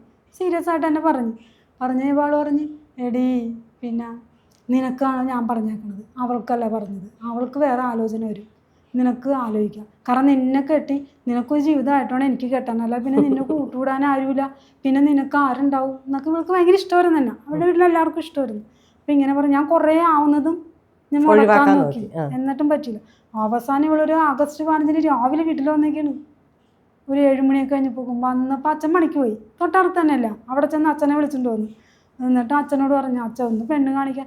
മോളെ ഈ വീഴാറായി നിൽക്കുന്ന വീട്ടിൽ എങ്ങനെ പെണ്ണ് കാണിക്കണം? പിന്നെ ആണെങ്കിൽ സ്വർണ്ണവും ഇല്ല, പണവും ഇല്ല, ഒന്നുമില്ല. ഒരു 5 വർഷം കഴിഞ്ഞിട്ടേ നോക്കിയാൽ മതി. അയ്യോ അപ്പം നമ്മുടെ കാലിലിരിക്കുകയാണ് കെട്ടിപ്പിടിച്ച്. അച്ഛ ഞങ്ങളുടെ വീട്ടിൽ വെച്ച് കാണിക്കാം, ഒന്ന് വിട്ടാൽ മതി വീട്ടിലോട്ട്. കാരണം എന്നെ അങ്ങനെയൊന്നും വിടൂലല്ലോ, നമ്മളെന്തെങ്കിലുമൊക്കെ പറഞ്ഞൊക്കെയാണ് പോണത്. അപ്പം പറഞ്ഞു ഞാൻ അച്ഛനൊന്ന് വിട്ടാൽ മതി, ഞങ്ങളുടെ വീട്ടിൽ പെണ്ണ് കാണിക്കാം. അങ്ങനെ ഇവളുടെ സ്നേഹത്തിൻ്റെ പുറത്ത് അച്ഛൻ ശരി എന്ന് പറഞ്ഞു. എല്ലാ കാര്യവും പറഞ്ഞേക്കണം, പിന്നെ ജസ്റ്റ് ഒന്ന് കാണിക്കുള്ളൂ അച്ഛാ എന്നൊക്കെ പറഞ്ഞു പോയില്ലേ. അവർ വരും ഇപ്പം വീട്ടിലാണെങ്കിൽ എല്ലാ സാധനങ്ങളൊക്കെ മേടിച്ച് വെച്ച് ഇവളെ പെണ്ണ് കാണിക്കാമെന്നൊക്കെ പറഞ്ഞ്. പല്ല് പോലും തേക്കാത്ത എന്നെ. സാധാരണ ഞാൻ വെളുപ്പിനെ എഴുന്നേൽക്കണതാണ്. വെളുപ്പിനെ എഴുന്നേറ്റ് 5 മണിൻ്റെ ചൂളക്കൊക്കെ ഞാൻ ചിലപ്പോൾ പലമൊക്കെ കഴിക്കായിരിക്കും. കുളിയൊക്കെ കഴിഞ്ഞ് വരുമ്പോൾ തന്നെ നല്ല പാലൊക്കെ തിളപ്പിച്ചൊക്കെ തരുമല്ലോ. തലേന്ന് ദിവസമൊക്കെ അമ്മ ഇച്ചിരി എടുത്ത് വെച്ചേക്കും, വെള്ളത്തിലൊക്കെ ഇറക്കി, ഫ്രിഡ്ജിലല്ലോ. അപ്പോൾ വെള്ളത്തിലിറക്കി ഈ പാല് വെച്ചിട്ട് മുകളിൽ ഇച്ചിരി വെള്ളം വെച്ച്, അപ്പോൾ ചീത്തയാവില്ല. അതൊക്കെ ചൂടാക്കി തന്ന് ഏത്തപ്പഴമൊക്കെ തിന്നിരിക്കണ സമയമൊക്കെ ഇരിക്കുള്ളൂ. അന്നെന്തോ ഞാൻ ഒന്നും കഴിച്ചുമില്ല, കുളിച്ചു പോലും ഇല്ല. സത്യം പറഞ്ഞു എന്തോ ഒരു മടി പോലെ തോന്നി എനിക്ക്. ചില സമയത്ത് മടി വന്നാൽ നമുക്ക് പറ്റൂലല്ലോ, ഒന്നും ചെയ്യൂല. അവളാണ് ഇവളും വന്നത്. ഇവള് വരുമെന്നുള്ള പ്രതീക്ഷയും എനിക്കില്ല. ഞാനൊരു ചുരിദാർ എടുത്ത് വിട്ട് മുടിയൊന്നും വെറുതെ ചുമ്മിങ്ങനെ അഴിച്ചിട്ട് ചെന്ന് എടി ഞാൻ പല്ലുവൊന്നും വെച്ചില്ല, അതൊക്കെ വീട്ടിലൊന്നും തേക്കാം, നീ വാ എന്ന് പറഞ്ഞിട്ട് ചെന്നപ്പോൾ പിന്നെ പാടം പോലെയാണ് ഇവരുടെ വീട്. പാടം കുറേ പോണേ, ചെറായിപ്പോഴുടെ അവിടെ അറ്റത്ത് വെള്ളം. അപ്പോൾ ചെന്നപ്പോൾ എൻ്റെ കൂടെ പഠിച്ച അംഗൻവാടി തുടങ്ങി പഠിച്ച ഞാൻ ഈ സുനിത എന്ന് പറഞ്ഞില്ലേ, അവളുടെ ആങ്ങള പയ്യൻ അവിടെ ഉണ്ടായിരുന്നു. അപ്പം ഈ പാടത്ത് നിന്ന് ഇങ്ങനെ നടന്ന് ഇങ്ങനെ വന്ന് ഇങ്ങനെ കയറിയിട്ട് പിന്നെ ഇങ്ങനെ വന്നെ അവരുടെ വീട്ടിലേക്ക്. അപ്പം അവിടെ എറാത്തിരിക്കുമ്പോൾ പാടത്ത് നിന്ന് ഇങ്ങനെ വന്നെ കാണാം. അപ്പം ഞങ്ങളെ കണ്ടപ്പോൾ ഇവൻ പറഞ്ഞേ ചേട്ടൻ പെണ്ണിനെ കണ്ടിട്ടുണ്ടോ എന്ന് ചോദിച്ചു. അപ്പോൾ പുള്ളി പറഞ്ഞു ഇല്ല കണ്ടിട്ടില്ല, ഇപ്പോൾ കാണാനിരിക്കണേന്ന് പറഞ്ഞു. അതേ ആ വന്നതാ പെണ്ണെന്ന് പറഞ്ഞു. പുള്ളി എവിടെയെന്ന് പറഞ്ഞ് ഇങ്ങനെ നോക്കിയപ്പോൾ ഞാനിങ്ങനെ തിരിഞ്ഞ സീനാണ് പുള്ളി കണ്ടത്. അപ്പം എൻ്റെ മുടി ഇങ്ങനെ അഴിഞ്ഞിടക്കുകയാണ്, ഇങ്ങനെ ഇങ്ങനെ ഇവിടം വരെ മുടിയുണ്ട്, ചന്തി കഴിഞ്ഞിട്ട് ഇങ്ങനെ മുടിയുണ്ട്, നീളത്തിൽ ഇങ്ങനെ കിടക്കുകയാണ്. പെട്ടെന്ന് പുള്ളി നോക്കിയപ്പോൾ ഈ മുടിയാണ് കണ്ടത്, നല്ല ഷേപ്പൊക്കെ ഉണ്ടായിരുന്നു അന്ന്. അപ്പം ഇങ്ങനെ മുടി കണ്ടപ്പോൾ പുള്ളിക്ക് ഇഷ്ടപ്പെട്ടു. പിന്നെ ഞങ്ങൾ കയറി പോകുന്നു, ഞങ്ങളെ കാണാൻ പറ്റില്ല. അപ്പം ഇങ്ങനെ ഒരു അടുക്കള വശത്തേക്ക് വന്നു. അപ്പോൾ അവരൊക്കെ വന്ന് കാണുന്നു പറഞ്ഞിട്ട് ഇവരെല്ലാവരും ഉന്തിത്തള്ളി ഇങ്ങനെ ഇടനാടുണ്ട്, ഇപ്പുറത്തേക്ക് ഹാള്. ഞാനൊന്നും ഇങ്ങനെ വിറക്കണം, ആദ്യമായിട്ട് പെണ്ണാണാ പോകല്ലേ, നിന്ന് കയറടി എന്ന് പറഞ്ഞിട്ട് ഇവർ ബാക്കിൽ നിന്നൊരു തള്ളുകളി. ഞാനിങ്ങനെ ഒരു കാല് ഹാളിലേക്കും ഒരു കാല് ഇപ്പോഴിങ്ങനെ നിൽക്കണം. എന്താണ് ഇത്രയും വണ്ണമുണ്ടടാ ചെക്കന്, ഇത്രയും വണ്ണം. ഷർട്ടാണെങ്കിൽ ഇപ്പോൾ പോട്ട് വന്നുകൊണ്ട് വയറൊക്കെ ഇത്രയും മുട്ടയൊക്കെ അടിച്ചൊരു തൊപ്പിയൊക്കെ വെച്ച് ഷർട്ട്സിലൊരു ഗുണ്ട. ഞാൻ ഞെട്ടിങ്ങനെയൊക്കെയാണ്. എൻ്റെ ഉള്ളിൽ കിടന്നൊരു പിടക്കൽ കിടുങ്ങലൊക്കെ ആയിട്ട് ഇങ്ങനെ നിൽക്കുകയാണ്. ബാക്കിലേക്ക് പോകുമ്പോൾ ഇവർ നിൽക്കല്ലേ, ഇങ്ങനെ തള്ളിക്കൊണ്ട് നിൽക്കുകയാണ്. എനിക്ക് ബാക്കിലേക്ക് പോകാനും പറ്റില്ല. അവസാനം ഞാൻ ഫ്രണ്ടിലോട്ട് ചെന്ന് ആ സ്റ്റൂളിൽ ഇങ്ങനെ ഇരുന്നു. എനിക്കൊന്നും പറയാനും പറ്റില്ല. അപ്പം വേറൊരു കൂട്ടുകാരനുണ്ട്, ആങ്ങളുണ്ട്, എല്ലാവരും കൊണ്ട് ഇവരൊക്കെ ഇപ്പം നിൽക്കുന്നു. അപ്പോൾ പുള്ളിയാണിങ്ങനെ നോക്കി, ഞാനും ഇങ്ങനെ നോക്കിയിട്ട് ഇങ്ങനെ അനങ്ങാതിരിക്കുകയാണ്. ഞാനൊന്നും വിറക്കലിരുന്നുണ്ട് ഐസിൽപ്പെട്ടതുപോലെ. അപ്പോൾ അവർ ചോദിച്ചാൽ അങ്ങനെ പെണ്ണിന് ഇഷ്ടപ്പെട്ടാ? ആ ഇഷ്ടപ്പെട്ടു എന്ന് പറഞ്ഞു. അപ്പോൾ പെട്ടെന്ന് എനിക്കൊരു ധൈര്യം വന്നു. എനിക്ക് അങ്ങനെയാണ്, ആദ്യം ഞാൻ പേടിക്കും, പിന്നെ എനിക്കൊരു ധൈര്യം വരും. അപ്പോൾ ഞാൻ ശരിക്കും അങ്ങോട്ട് ഇരുന്നു. ഇഷ്ടപ്പെട്ടെന്ന് പറഞ്ഞപ്പോൾ ശരിക്കും ഇരുന്നു. എന്നിട്ട് അപ്പോൾ ഞാൻ ഇങ്ങനെ അടിമുടി ഇങ്ങനെ പുള്ളി ഇങ്ങനെ നോക്കിയപ്പോൾ ഇറുകി പിടിച്ച ജീൻസ് ഒക്കെ ഇട്ട് മുണ്ട് കൊടുക്കൂലേ, ഫസ്റ്റ് ചോദിച്ച ചോദ്യമാണ്. അപ്പം എൻ്റെ മനസ്സിലൊരു മുണ്ടൊക്കെ എടുത്ത് തന്നൊരു ചെക്കനാണ്, ഒരു നാടൻ ലുക്ക്. ഇത് ഇറുകി പിടിച്ച ജീൻസൊക്കെ ഇട്ട് നിൽക്കും, മുണ്ട് കൊടുക്കൂലേ എന്ന് ചോദിച്ചു. ആ കൊടുക്കും, വല്ലപ്പോഴും കൊടുക്കും, കൂടുതലും ജീൻസൊക്കെ ആണെന്ന് ഇങ്ങനെ പറയും. ജനിച്ചത് വളർന്നൊക്കെ ബാംഗ്ലൂരാണ്. അപ്പം ഇളയച്ചനെ കോഴിക്കട നോക്കാൻ വന്നതാണ് എറണാകുളത്ത്. അപ്പോൾ അതുകൊണ്ട് മുണ്ട് കൊടുത്തിട്ടുണ്ടെങ്കിൽ ഇങ്ങനെ ഉരിഞ്ഞു പോകും. അവിടെ ബർമൂടയും മറ്റുള്ള പാൻറ്റൊക്കെയാണ് ഞങ്ങൾ ഇടുന്നത്, മുണ്ടൊന്നും അങ്ങനെ എടുക്കാറില്ല. ഇവിടെ വന്നപ്പോഴാണ് മുണ്ടൊക്കെ കൊടുക്കണത്. അപ്പം കൂടുതലും ഇതായതുകൊണ്ടാണ് മുണ്ട് കൊടുക്കാം. പുള്ളി പറയണം മുണ്ട് കൊടുക്കാം എന്ന് പറയും. കുടിക്കുമോ വലിക്കുമോ എന്ന് ചോദിച്ചു. ഇല്ല അതൊന്നുമില്ല എന്നിങ്ങനെ പറഞ്ഞു. വല്ലപ്പോഴും വലിക്കും എന്ന് പറഞ്ഞു. അപ്പോൾ പറഞ്ഞു വല്ലപ്പോഴും കുടിക്കും എന്ന് ഓപ്പയും പറഞ്ഞു. അപ്പോൾ വല്ലപ്പോഴും അല്ലേ എന്നാൽ ഞാനും ഓർത്ത് സിമ്പിളായിട്ട് വിട്ടു. എന്നെ ഇഷ്ടപ്പെട്ടോ എന്ന് വെച്ചാൽ പുള്ളി ചോദിച്ചു. ഞാൻ പറഞ്ഞ് ഇഷ്ടപ്പെട്ടില്ല, എൻ്റെ മനസ്സിൽ ഇഷ്ടപ്പെട്ടില്ല എന്ന് മനസ്സ് പറയുന്നുണ്ട്, പക്ഷെ ഞാൻ പോലും അറിയാതെ. അത് മാത്രമല്ല വേറെ ആരും ഇല്ലല്ലോ. അതിൻ്റെ ഇടയ്ക്ക് 5 വർഷം സ്നേഹിച്ച ഒരു പയ്യനുണ്ടായിരുന്നു. 7ാം ക്ലാസ് തുടങ്ങി പുറകെ വന്ന് എൻ്റെ കൂടെ പഠിച്ച അവക്കടെ ആങ്ങളാ. അപ്പം 5 വർഷം സ്നേഹിച്ച് അതെല്ലാം കഴിഞ്ഞപ്പോൾ അവൾക്ക് ഇഷ്ടമല്ല, അമ്മയ്ക്ക് ഇഷ്ടമല്ല, അച്ഛന് ഇഷ്ടമാണ്, ചേച്ചിക്ക് ഇഷ്ടമാണ്, അനിയന് ഇഷ്ടമാണ്, പുള്ളിക്ക് ഇഷ്ടമാണ്. അവർ മുടക്കാൻ പല വഴിക്കും നോക്കി. കാരണം ഞങ്ങളുടെ വീടിൻ്റെ തൊട്ടപ്പുറം നടുക്ക് പുഴ, അക്കരെ ഇക്കരെ നിന്നാലിങ്ങനെ ആശുപത്രി പിള്ളേരൊക്കെ കളിയാക്കും. അപ്പം ഞാനിങ്ങനെ പറഞ്ഞു ഞാനൊരു വളർത്തുമാളാണ്, ഒന്നും കിട്ടൂല, വീടൊക്കെ അറിയാമല്ലോ. അപ്പോൾ അവരുടെ വീട് വാർക്ക വീടൊക്കെയാണ്, അച്ഛന് മുനിസിപ്പാലിറ്റിയിൽ ജോലിയുണ്ട്. അപ്പോൾ അവരൊക്കെ കുറേ മുടക്കാൻ ശ്രമിച്ചു പുള്ളിനെ. കെട്ടരുത്, സ്നേഹിക്കരുത്, ഒന്നും കിട്ടൂല, വീടില്ല എന്നൊക്കെ പറഞ്ഞു. പുള്ളി പറഞ്ഞു അതൊന്നും കുഴപ്പമില്ലെന്ന് പറഞ്ഞു. പക്ഷേ അവസാനം 5 വർഷം കഴിഞ്ഞ് അവസാന നിമിഷമായപ്പോൾ അവരുടെ അച്ഛൻ്റെ പെങ്ങളുടെ മോള് വന്ന് നടുക്ക് വീണ് അവൾക്ക് ഇഷ്ടമാണെന്നൊക്കെ പറഞ്ഞു. അത് അങ്ങോട്ട് പോയി. അവസാനം അവൾ വേറെ എങ്ങനെയായിട്ട് ലൈനായിരുന്നു. അവളെ എന്നെ അകറ്റാൻ വേണ്ടി നടുക്ക് നിന്ന് വില്ലൻ കളിച്ച്. അവസാനം അവൾ വേറെ കല്യാണം കഴിച്ചപ്പോൾ പുള്ളി വന്ന് എൻ്റെ കലയിൽ വീണു. അപ്പം ഞാൻ പറഞ്ഞു ഇനി പഴയതുപോലെ സ്നേഹിക്കാൻ പറ്റില്ല, കാരണം ഒരു പ്രാവശ്യം ചതിച്ചവൻ പിന്നെയും ചതിക്കും, അങ്ങനെ നമുക്കറിയാലോ. പിന്നെ അവളെന്ത് വിശ്വസിച്ച്, എനിക്ക് ആരും ഇല്ലാത്തത് കൊണ്ടല്ലേ പോയത്, നിനക്ക് നീ വളർത്തുമോളാണ് അപ്പോൾ ഒന്നും കിട്ടുമൊന്നുമില്ലെന്ന് പറഞ്ഞെന്ന് അമ്മ. അപ്പോൾ പിന്നെ ആ അമ്മയുടെ അടുത്തേക്ക് പിന്നെ എന്നെ കല്യാണം കഴിച്ചുകൊണ്ട് പോകണമെങ്കിൽ അതുകൊണ്ട് വേണ്ട,